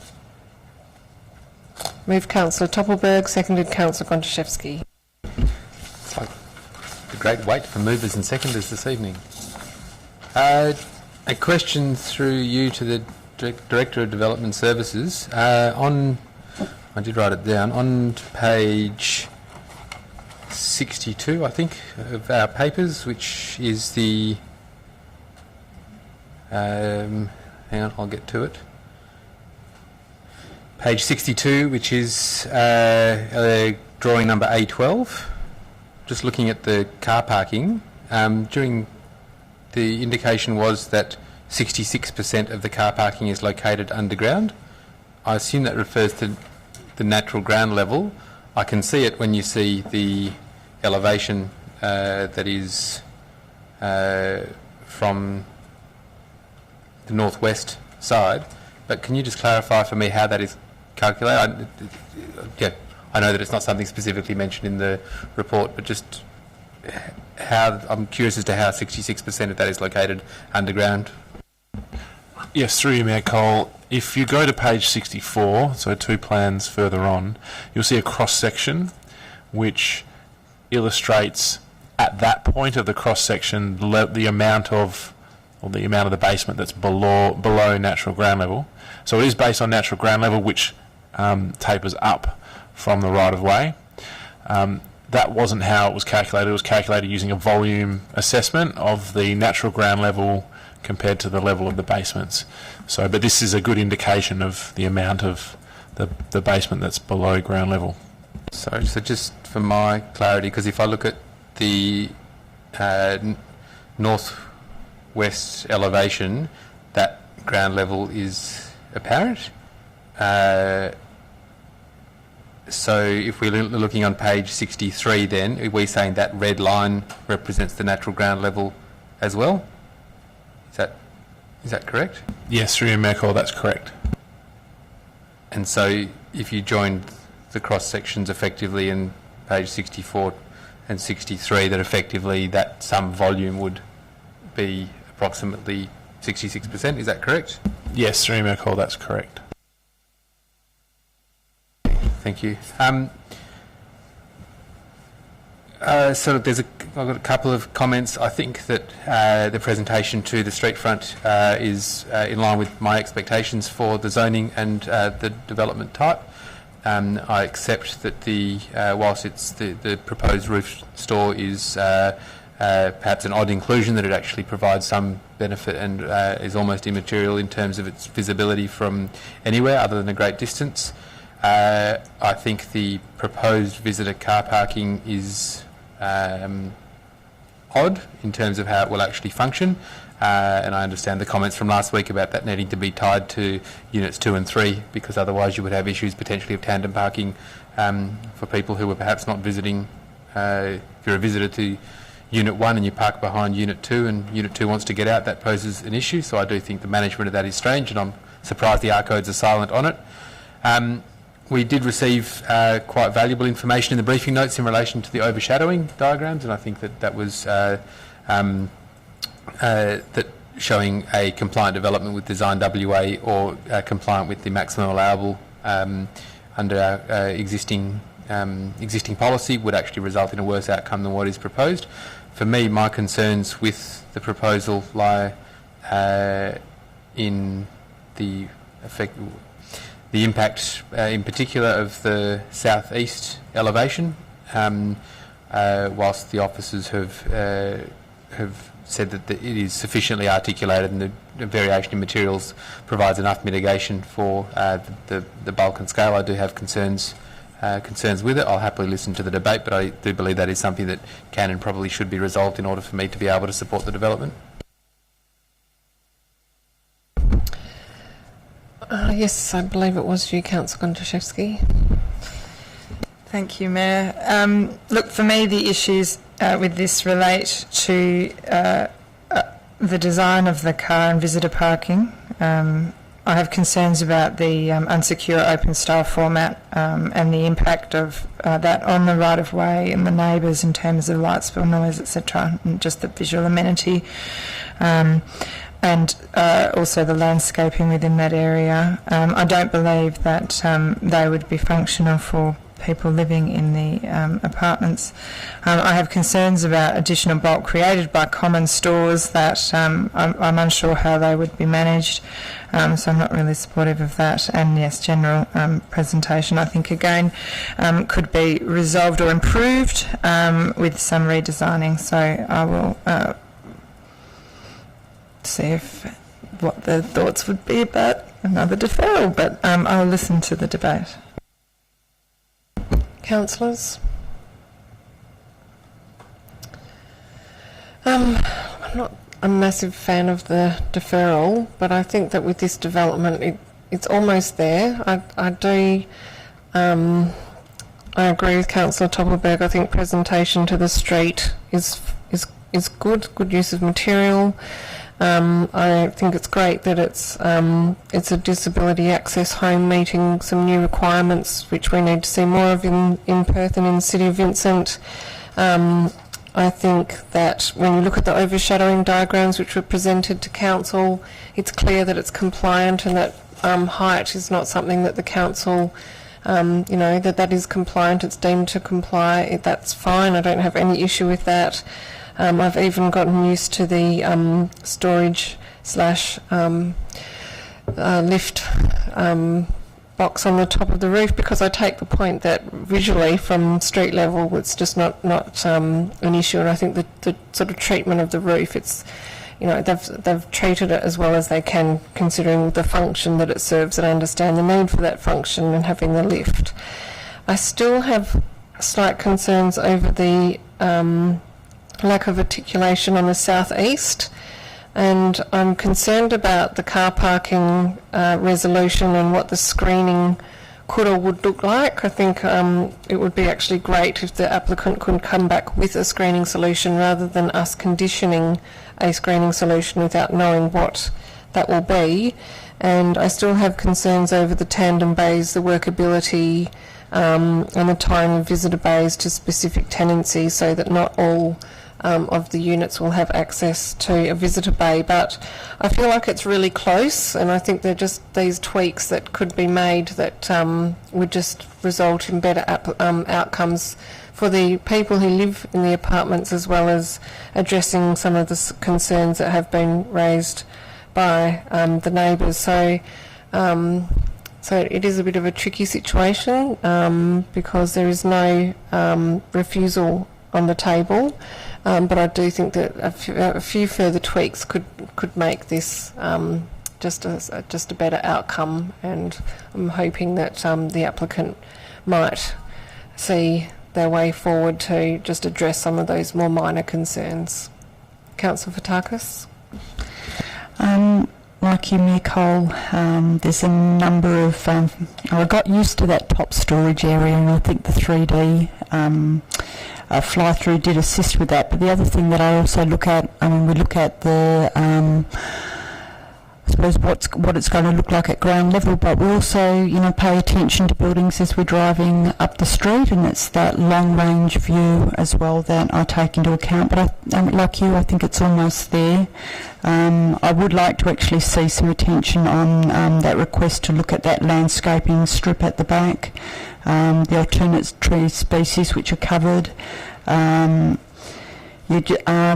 Like Councillor Gontaszewski, and I know that all well and good when we're looking at the workability of things within developments and shared developments, but I did have some concerns about such a large shared storage space in the roof and what that's going to look like over a number of years, but also to the visitor base and how workable it is having those bays only aligned to certain apartments and located as a tandem bay. But like you, Mayor, I think we're almost there on this one, so I'd be supportive of a deferral on this one.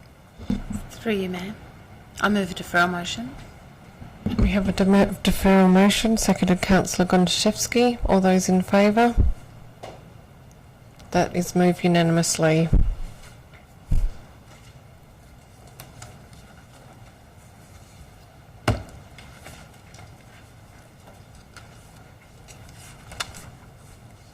Sorry, Madam Mayor, just point of order. As a procedural motion, we need to provide a reason, an explicit reason as part of the motion. Deferral to request that the applicant addresses the parking configuration, the visitor car parking arrangement, articulation of the southwest setback. Is there anything else that anyone wishes to add to that? Perhaps facade rather than setback. A facade, sorry, yes. And sorry, Councillor, you would still like to address the storage. Two councillors are seeking further... Southeast, not southwest. Sorry, southeast. Southeast facade. So southeast facade, parking configuration, treatment of visitor car parking. There was the issue of the landscaping strips and 1.5 metre visual truncation raised, and there's some council members that are interested in exploring the storage solution in addition to the lift return on the roof. Does that help? Director? Very much so. And I've recorded everything that's come out of the debate as well, so just in case there's any detail around those issues. So I think we've got everything covered. Thank you. Thank you. Okay, I'm going to continue to work through items that were raised by members of the public. So we were at item 12.1, which is Draft Banks Reserve Master Plan, Extended Public Comment Feedback. Can I have a mover, please? Move Councillor Hallett, seconded Councillor Castle. Just a couple of questions to the Director of Community Engagement. Just wondering if you could outline, I guess, the process from here. We've had a few comments from the gallery as well as previously around consultation, and I guess this is looking at this is the final plan and this is what's going to be implemented. So just wondering if you can outline what's the process from here and whether there's going to be iterations that will be able to have feedback on them. Through you, Mayor Cole, yes, the master plan is just that. It is a well-informed, overarching plan that then guides administration and ultimately council to the delivery of some key outcomes. What we are proposing to undertake upon adoption of the master plan is to delve straight into the detailed design phase for the active zone, for the Banks Promenade and the pathway area in particular, for a couple of reasons. Whilst we have some indicative cost estimates, it's important in preparation for the budget process for next financial year that we have a good understanding of actual capital costs. That's particularly relevant for the playground. That was one of the key outcomes that council was seeking through the master plan, and also one of the key priorities that was brought up through the consultation process. So administration has funds available to enter into the detailed design phase immediately upon adoption of the master plan. Now, part of that detailed design phase is obviously further consultation with some key stakeholders, and certainly in regards to the boardwalk, the promenade and the pathways more broadly, UMARG will be an important part of that consultation, as will be the local community members. So each phase of the master plan we see subject to detailed design, and that has built within it further community consultation, albeit very specific about infrastructure items as opposed to the broad design of zones or the inclusion or non-inclusion of specific infrastructure. Thank you, and I guess just to flag that UMAG was consulted in the April meeting last year, so they have had some engagement with this process already. I'm happy to support the officer's recommendation and the consultation. I think that it's an exciting space, and I think we do need to be careful about overdevelopment in the area, and there have been some specific concerns around car parking and some of the spaces and specific intensification of bits of it, but I think a lot of that can be resolved through the next phases, and so I'm broadly in support. Councillor Castle. Through you, Mayor Cole, yes, I support this recommendation. Very happy to, after what I think has been an extensive consultation process, which has included a working group with local residents, users of the reserve, the broader community and the Open Mobility Advisory Group. And I think the result is a wonderful future vision for Banks Reserve, including enhanced plaza area, eco-zoning, active zone, nature playground and a boardwalk that provides a connection with the river frontage. It has been noted that there is potential for conflict between pedestrians, dogs and cyclists, and it's something that currently exists in the reserve and was a priority to address through this master plan process. I believe we have addressed that in a number of ways, including treatments to the path, improvement to the line of sight, most notably when the pavilion is removed, and channeling those crossover points so they can be managed better. Alternative locations for the bike path were considered, but I believe the result of those considerations and the consultation on that was that would result in more conflict between cyclists and other users. One of the options was to move the path above the existing pavilion, which may well have resulted in a loss of more open space. I believe that, as Councillor Hallett has said, a lot of the concerns that have been raised can be dealt with in the detailed design phase, and that some of these less major issues will be resolved through that process. So I'm very happy to be finally moving forward on this master plan and support this recommendation. And thank you for your work on that, Councillor Castle, and also Councillor Gontaszewski, who are part of the working group. Any further comments in relation to banks? Yes, Councillor Loden. Just to say that I'm supportive of this as a proposal going forward, noting some of the comments from the gallery from last week, concerns around parking. The increases in parking that will occur would be as a result of a new facility in that space, which is subject to a business case. I'd be tempted to promise to eat Councillor Murphy's hat for that business case to actually happen. I don't see how that's going to work as a thing going forward, but it's happy to be that in part of the master plan, and we'll see what happens. Maybe I will eat Councillor Murphy's hat. I do note that the RAP working group raised concerns with the fire pit that was proposed, particularly how you deal with homeless people and so forth. There's definitely something that can be considered in the detailed design process, but it is an important consideration for us as it goes forward. There was some commentary around the names that were proposed as an alternative name for Banks Reserve. I'm not an Aboriginal person or a Noongar elder, so I'm not going to comment on that. The proposal comes from Len Collard, who is, and we are going to the Whadjuk Working Party to get their feedback on that as well. That's the appropriate process, rather than elected members coming up with those names instead. I really like the integration of Aboriginal history and culture into this site as well, and I'm comfortable that we can address the issues of visibility and sightlines for walkers and cyclists. That is a point that we are going to have to deal with, but I think that can be addressed in detailed design, and that is the appropriate place to deal with those issues as well. Thank you. Councillor Gontaszewski. Thank you, Mayor. Look, I just wanted to say that it is referenced within the master plan, but it is also that this plan sits within the context of all of our other bodies of work around planning at the city, not the least of which is our Strategic Community Plan, Reconciliation Action Plan, Public Open Space Strategy, and the Disability Action Access and Inclusion Plan.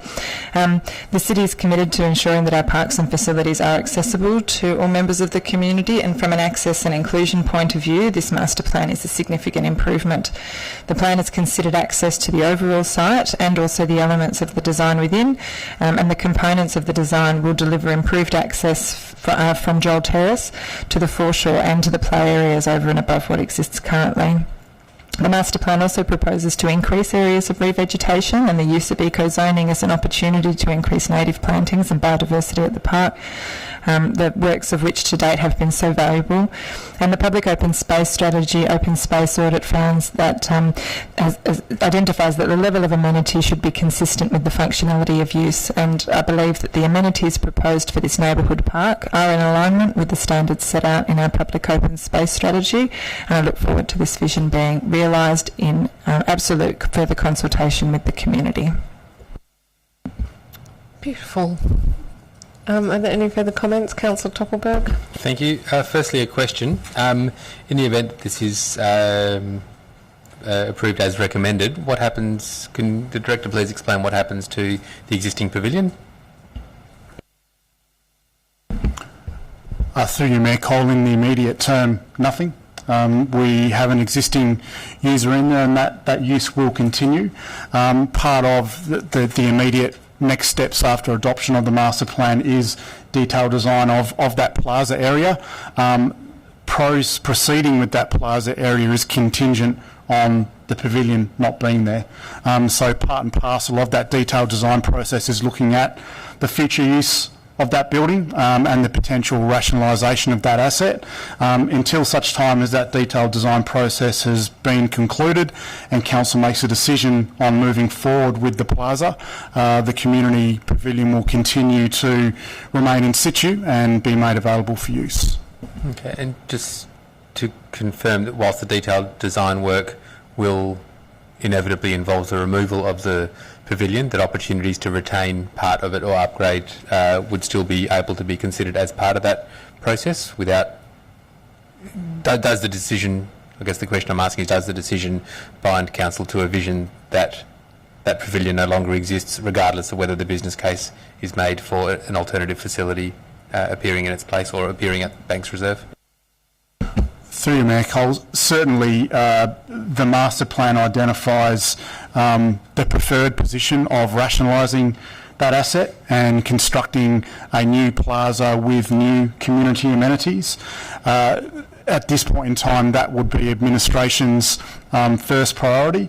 It was considered and evaluated as part of the master plan process to potentially reuse the building or to bring the building up to modern day public building requirements. However, it was identified that the optimal solution would be starting with a brand new plaza and building new public amenities rather than reusing the existing building.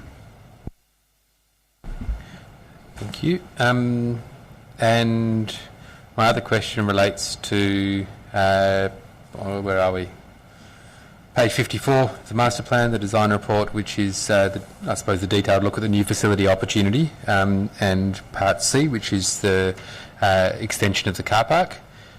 And I realise it's the 11th hour, but that's okay. That's the privilege of sitting in the chamber, I guess. I do think that there is, for me, it's a minor change, but it is significant, and my preference would be, which I will do via the process of amendment, if I may, Madam Mayor, is to change that to potential adjacent car park extension and for it to be shaded in a colour other than asphalt, as shown in the diagrams. Is there a seconder for Councillor Toppelberg's amendment? Seconded Councillor Harley. I just think in this day and age to be wedded to an idea that in the future we're going to knock down green space to build more car parks is not in line with who we are at Vincent, and whilst the principle, if that facility comes into existence, that we may need to provide further parking is understood and accepted, I don't know that to me the long-term vision of providing space for cars in the reserve is not necessarily in line with my long-term vision, so I think that the fact that that is a potential location for it is probably more in line with my thinking, and I would hazard a guess council, or the city's thinking, than actually designating that at this early stage as future car parking. Councillor Harley, do you wish to speak to it? Does anyone wish to speak to the amendment? Okay, I'll put it. All those in favour of the amendment? Declare the amendment carried. We're back to the substantive. Sorry, Councillor Toppelberg, could you please just restate your wording? It is amending, it's on page 54 of the Banks Reserve Master Plan, Design Report, amending point C, which is in the circle, to put the word potential car park extension as opposed to adjacent car park extension, so that's the 32 bays. And then where that map is shaded throughout the master plan, where it's shown as asphalt, to be shaded in a colour that is of a green nature but not necessarily the same green as the rest of the reserve.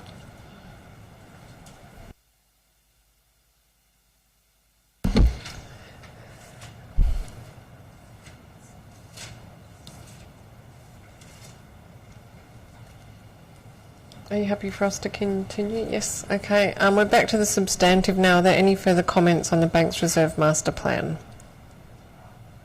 No? Okay, I'll put the motion. Actually, sorry.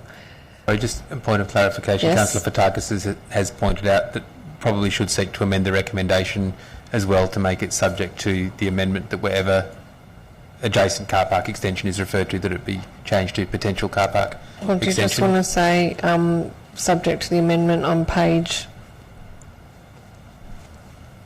54? I just think for clarity, if it says potential car park as opposed to adjacent car park, so I'll move that as a further amendment considering that's been moved and voted on, Okay. so that wherever the car park, the proposed or potential car park extension currently listed as adjacent car park extension is listed in the master plan, that be changed to potential car park extension, and all associated maps be shaded appropriately. Councillor Harley, would you like to second the amendment? Thank you. Is there any debate on the amendment? Okay, I'll put the amendment. All those in favour? I declare it carried. We're back to the substantive. I would just like to say that this has been quite an exhaustive process with a very long advertising period, and I think that the report's been very thorough in attempting to deal with all of the issues raised.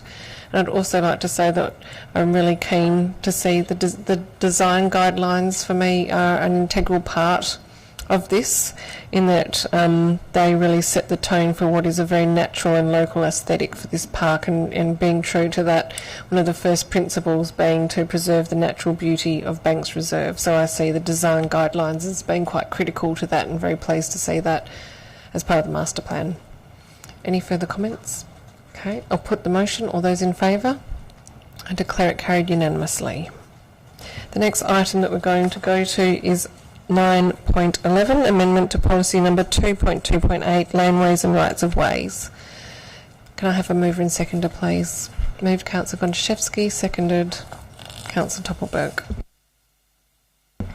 I'm supportive of the officer recommendation. Councillor Toppelberg.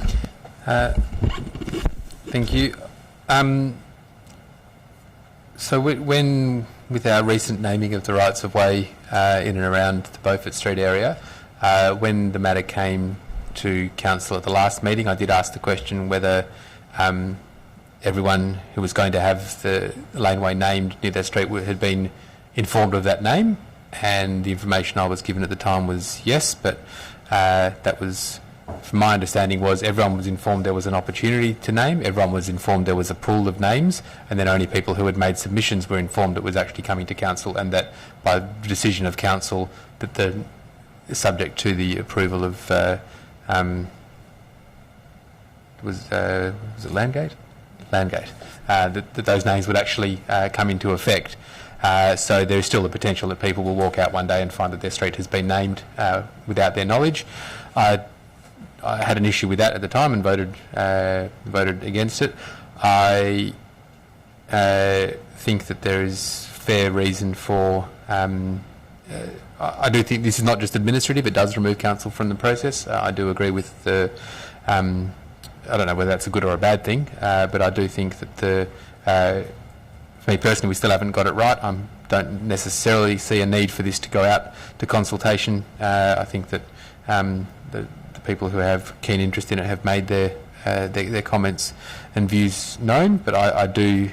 I'll listen. I will listen to the debate. But in its current form, I don't think that it's going to give us the best outcome. And I do think that it will actually result in potential for people to be able to stack the naming of streets in favour of their preferred outcome.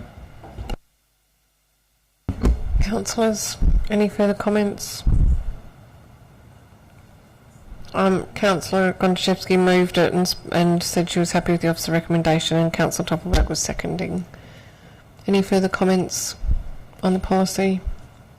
Okay, I'm going to put it. All those in favour? All those against? Councillor Harley and Councillor Toppelberg voting against. I declare it carried. Okay, the next item is 9.3, number 251 Oxford Street, Leederville, change of use from therapeutic massage to consulting rooms. Moved Councillor Toppelberg, seconded Councillor Hallett. Thank you, Madam Mayor. Just a question firstly to the Director of Development Services, just in relation to between the briefing and the agenda being released, there was the addition of the condition in relation to car parking and access, which is saying that the minimum of 2 car bays should be made available for the exclusive use of customers. Can I just confirm that that was relayed to the proponents and that they didn't have an issue with it, because that is a change that was made between the briefing and the agenda being released? Through you, Madam Mayor. To the Director of Development Services, thank you. My apologies, Mayor. I'll have the Manager of Development and Design here to answer these questions on this item. Through you, Mayor Cole, yes, we did confirm with the applicant that they were satisfied with that condition. In their submission, they'd noted that the practitioners proposed to operate there all lived within quite close proximity and would likely use alternative means to access the site, so one day was sufficient. Thank you. I also have an amendment on the lemon. Is that all right, Councillor Lemon? Yeah, we'll call it lemon. Which I will read out and then move. So it's changing. So instead of saying that there'd be 2 customers, it would say associated clients and 1 administrator. And then whilst I was there, just changing the word customer to clients for the next part of the recommendation.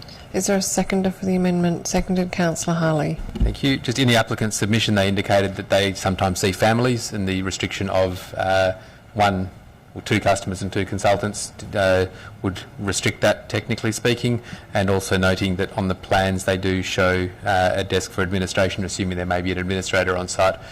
From a compliance point of view, if it does present any issues down the track, that someone could stand there and rightly say that there were more than 3 people in the building, I don't think is the intent. So this better reflects what the applicant is actually seeking to operate their business. Councillor Harley, do you wish to speak to the amendment? Any further comments on the amendment? Councillor Fotakis. Just one point through Nicole to the directors. Just the proposal actually made for between 15 and 30-minute breaks between appointments. The recommendation is for a minimum 10-minute break. Do we need to get some consistency, or was the applicant happy to proceed with a reduced time from what they proposed?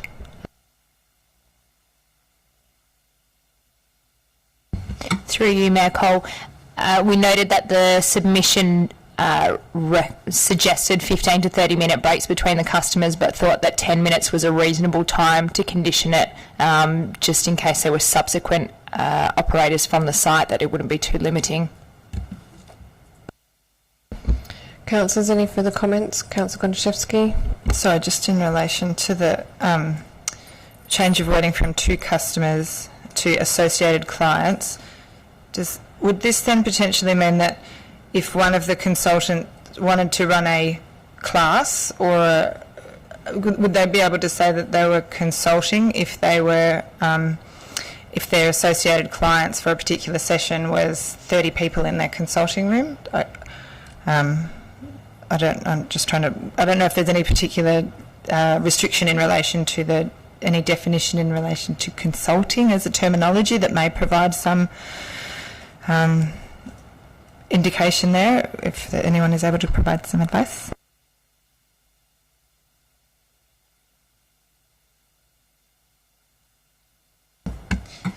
Through you, Mayor Cole, the approval is limited to the definition of consulting rooms, which is defined in the local planning scheme as premises used by no more than 2 health practitioners at the same time for the investigation or treatment of human injuries or ailments and for general outpatient care.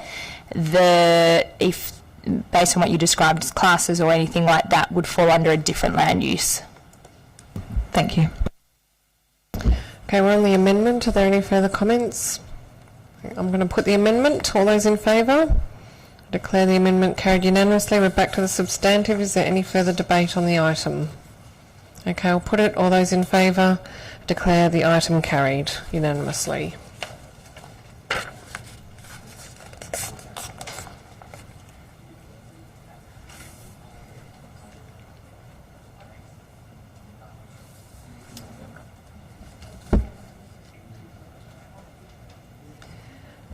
That means that we have, based on my list ahead of me, 3 corporate service items left to consider this evening. So the first is 11.2, 2019-20 budget process timelines and separate waste charge. Can I have a mover, please, and a seconder? Moved Councillor Loden, seconded Councillor Castle. Thank you, Madam Mayor. So you'll note 2 different amendments on the Irish green and the purple. Call it purple. Purple? No? Councillor Loden, before we go to amendments, can you just I'll simply deal with the item. substantive, and we'll have to go to the seconder first. Yes, thank you. Sorry, I've got to get my brain into gear here. Where am I? Shit. 7.2. Okay, so in summary, I have some concerns about the recommendation put forward. The report refers to three justifications for the deferral of a consideration of a separate waste charge in 2019-20 budget.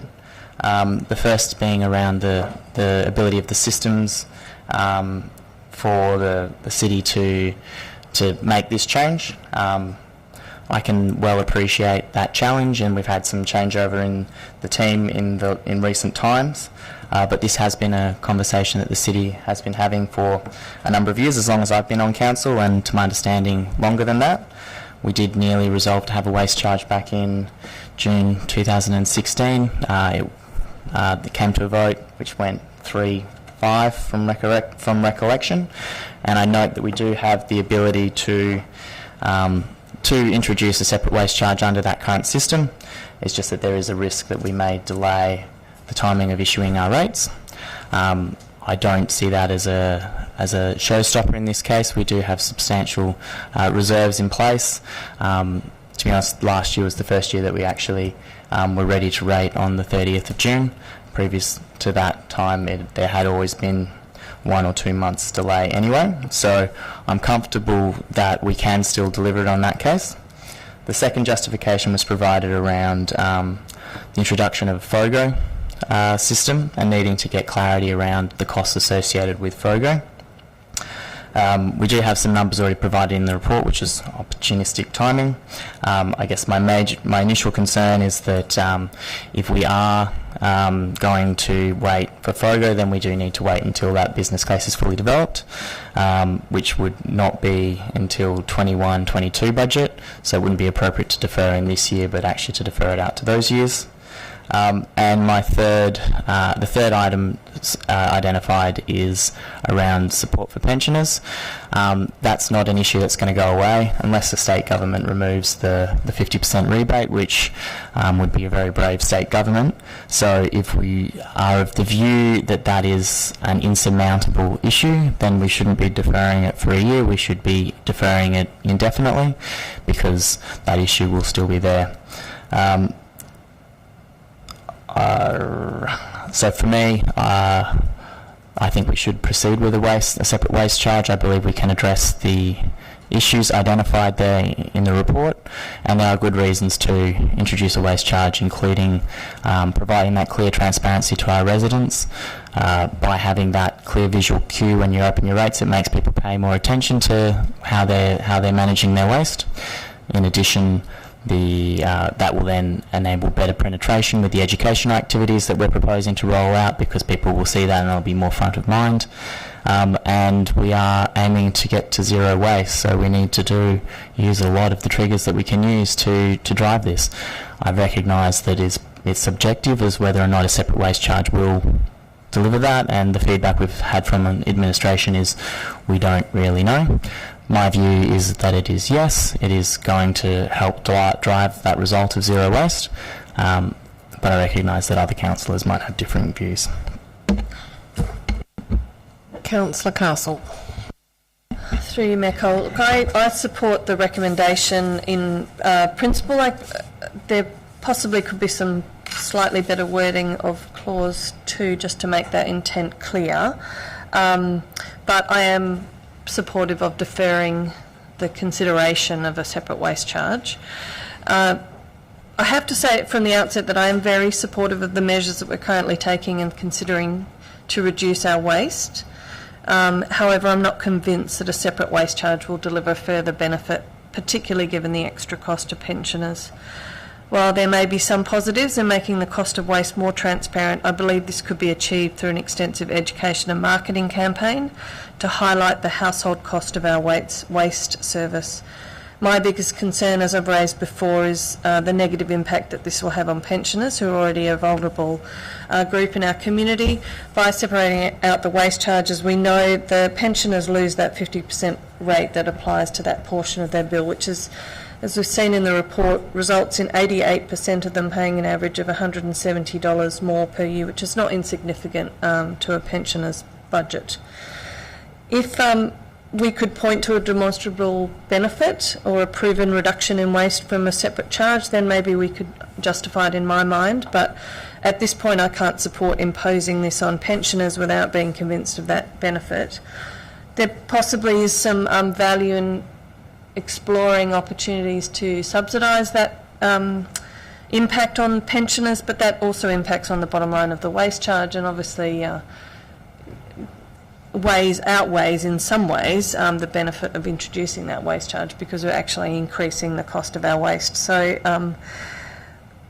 I would support the recommendation as is, although I guess I have a question about, to clarify the wording of defers the implementation of a separate waste charge to be included in the 1920 budget. Is it considered that that is intended that we will implement it next year, or simply that we will consider it in the next budget cycle? Through you, Mayor Cole, on reflection and looking at this again today, it is badly worded, and I think the suggested wording about listing it for consideration in the 1920 budget is more appropriate. 2021 budget is more appropriate.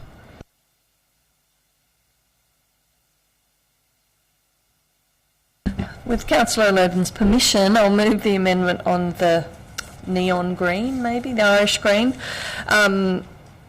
Look, I'm still not convinced that I would support this in the future, but I'm happy to defer it to next year's budget cycle, so that we'll have some more information by that point, and we've had an opportunity to explore some of the other concerns that have been raised. So I move the amendment as laid out. Is there a seconder for the amendment on the lime? Seconded, Councillor Gonchevsky.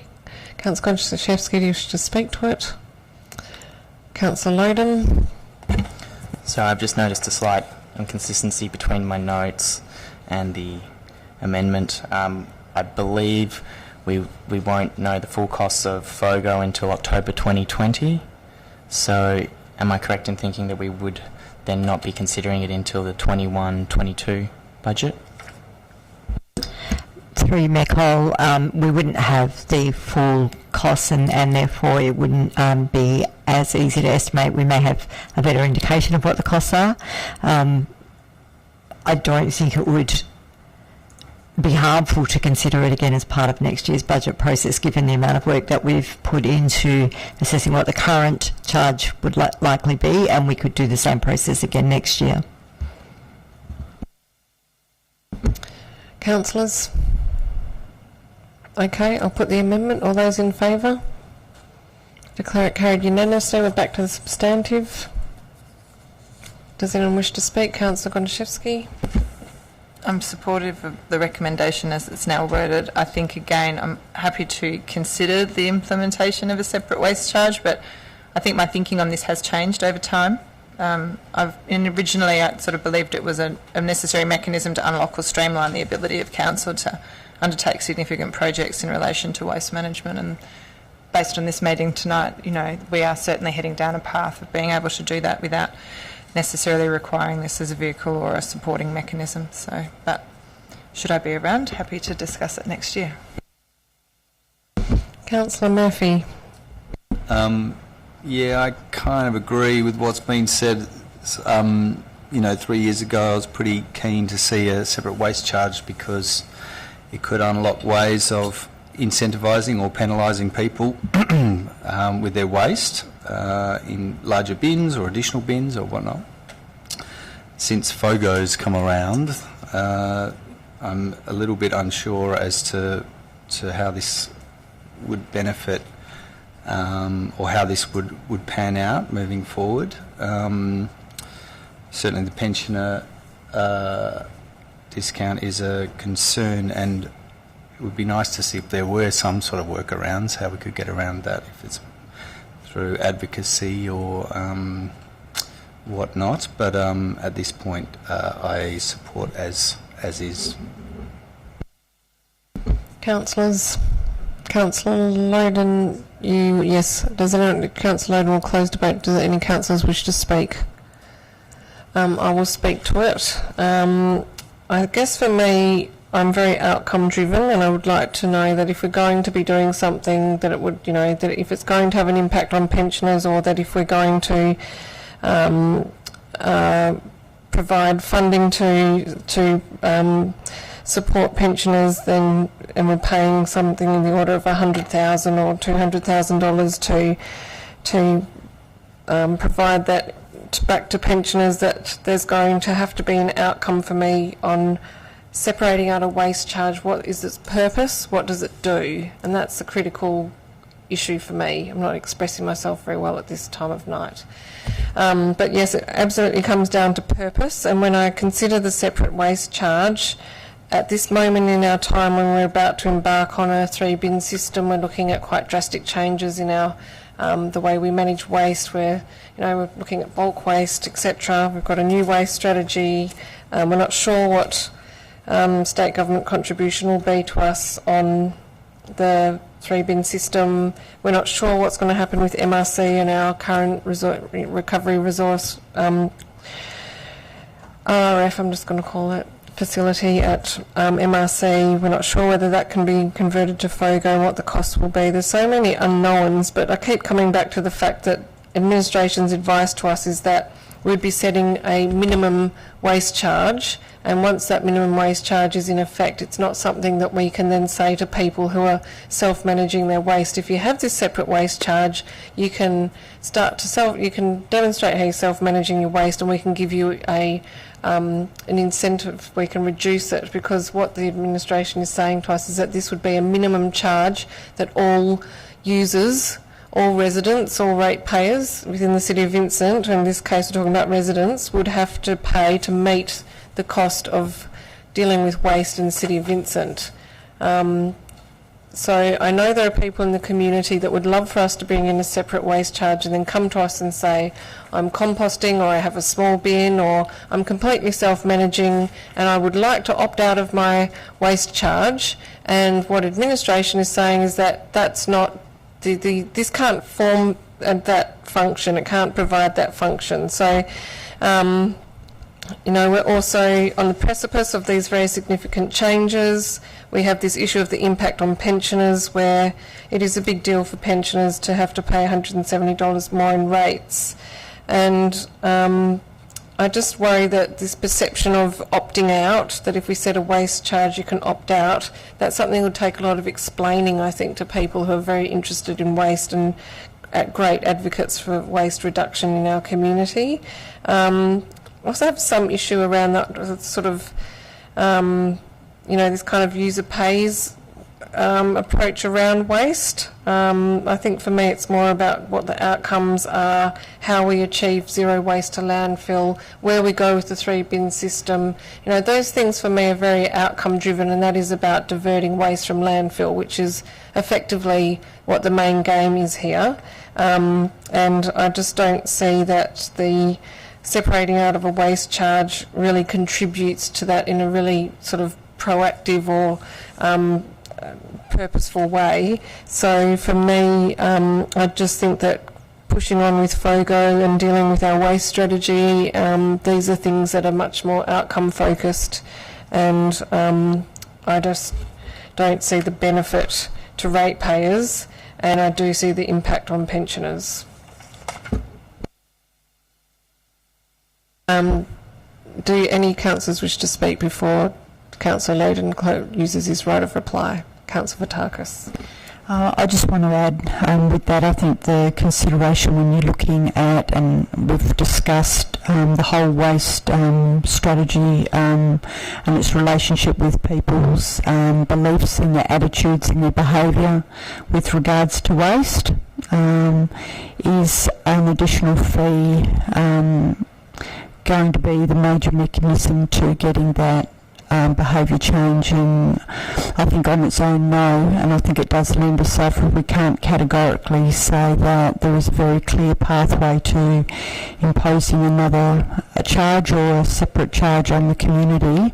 I think it does put the pressure back on us to really look at other ways that we can actually assist the community to either be more educated, to remove some of the barriers to people recycling, to looking at, like Councillor Harley mentioned before, point of sale and the amount of food that people are purchasing and wasting. So I think there's a lot more that can be done, but I think if we look at an additional charge, it's not necessarily any guarantee looking forward that we would make any significant dent in the behaviour or the amount of waste that we've got at the moment. So, like most of my fellow councillors, I'm still quite reserved. I've never been fully committed to this, the extra charge, but we've got a long time and a lot of assessment in play before we need to fully consider it again.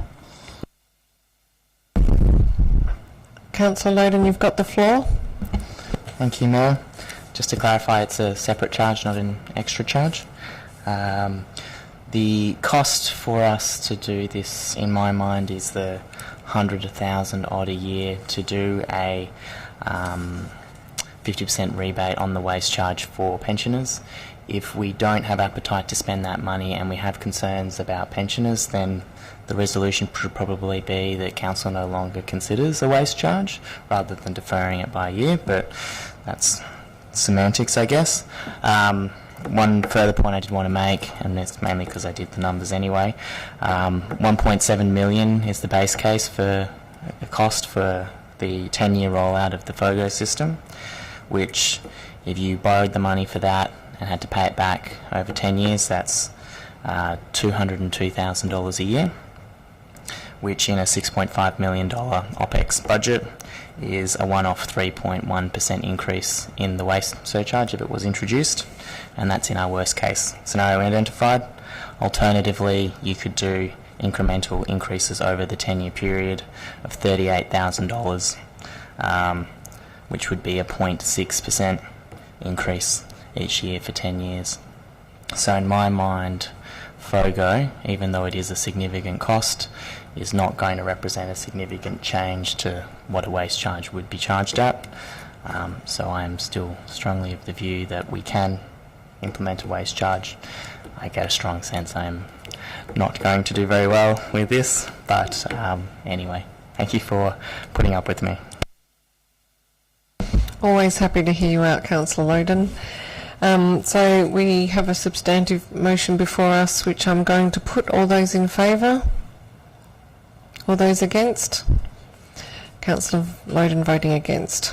Okay, so we have two more items this evening. We have 11.6, which is an absolute majority decision required. It's a mid-year budget review 2018-19. Can I have a mover and seconder, please? Move Councillor Toppelberg, seconded Councillor Harley. I'll give you a break, Councillor Gonchevsky. Happy with the officer's recommendation? Councillor Harley? Ditto. Councillors? Director of Corporate Services, I just did want to ask, there is an absolute minuscule deficit forecast for mid-year review. What position do you think we will be in by the end of the budget year? Thank you, Mayor. You're correct. It is a forecast at this point in time based on the best information we had as at the end of 31 January. I suspect that based on history, the strong likelihood is that we will have a surplus rather than a small deficit, but the legislation requires us to take into account best information as at the 31st of January. We're making that forecast not basing it on a number of years of history. So we've done as is required in the mid-year review, but I would expect that as we get closer towards the end of the year, we will see that it will be somewhat similar to previous years. Thank you, Director. Any further comments or questions? Okay, I'll put the motion. All those in favour? I declare it carried unanimously. We're moving to our last item for this evening, which is 11.8, Report and Minutes of Audit Committee meeting held on the 26th of February 2019. Moved Chair of the Audit Committee, Councillor Dan Loden. Seconded Councillor Hallett.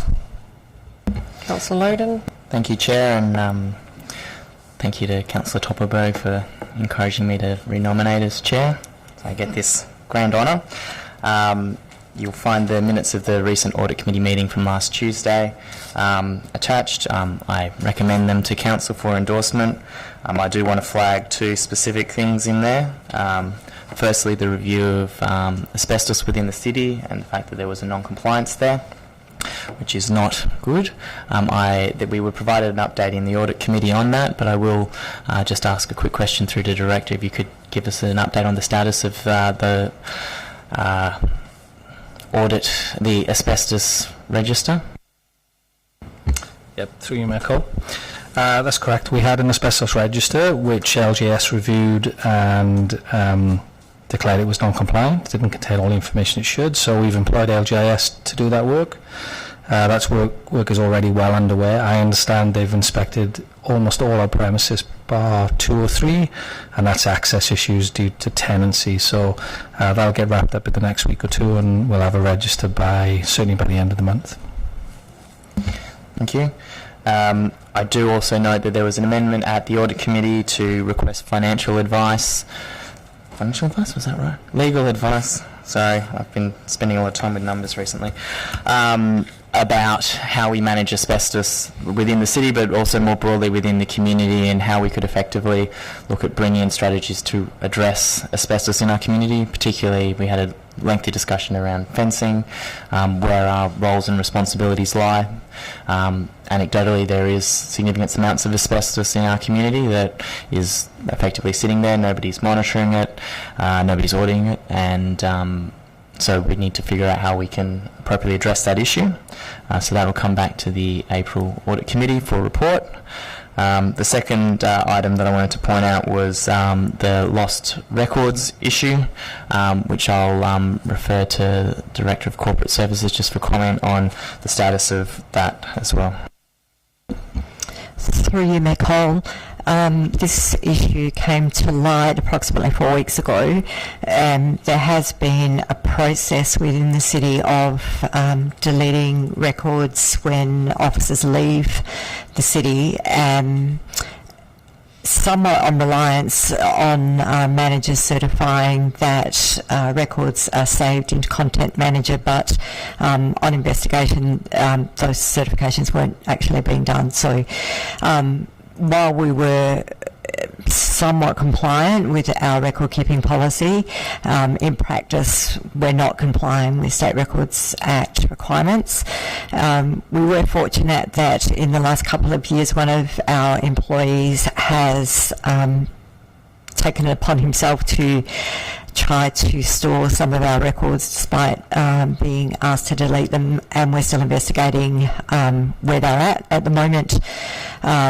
Going back further than 2 years, it's unlikely that we've kept records in compliance with the State Records Act. Thank you. And at the Audit Committee we also made an amendment to that item to track that on the audit log, so that will continue to be reported back to the Audit Committee and then therefore through to Council as well, until such time as that has been fully investigated and closed out as well. Thank you. Councillor Hallett. Just a follow-up question regarding the LGIS review.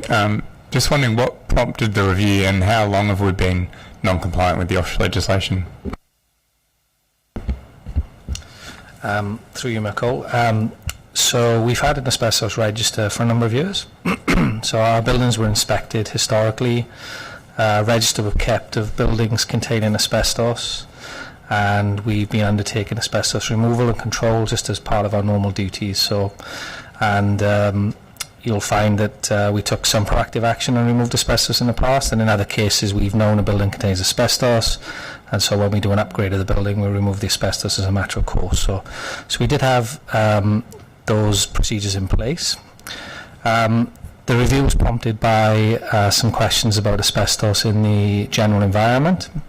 and it was felt that the city should just get its own house in order first because we had responsibilities in relation to our own buildings. So this register, just to be clear, relates only to our own buildings that we own. Sometimes we occupy, sometimes we lease. So the question about how long we've been non-compliant, I couldn't answer it straight without going back into the records. In terms of non-compliance, what I will say is what LGS found was that we didn't have some of the historical data, so we couldn't find some of the sampling results, etc. And certainly through the inspections, the register we used to have, or the old register, is very similar to the register we will have in the future. In other words, we had accurately identified asbestos. So morally, I think we're in the right place, but when you look exactly at the legislation, we were non-compliant. Councillors, any questions or comments on the Audit Committee item? Okay, I'll put it. All those in favour?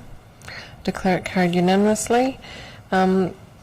Just to let you know, in relation to the deferrals tonight, we did have 3 development services items that were deferred, and they will be coming back to the next council meeting. There being no further council business for this evening, I would like to thank you all and declare the meeting closed at 9:38 p.m. Thank you very much.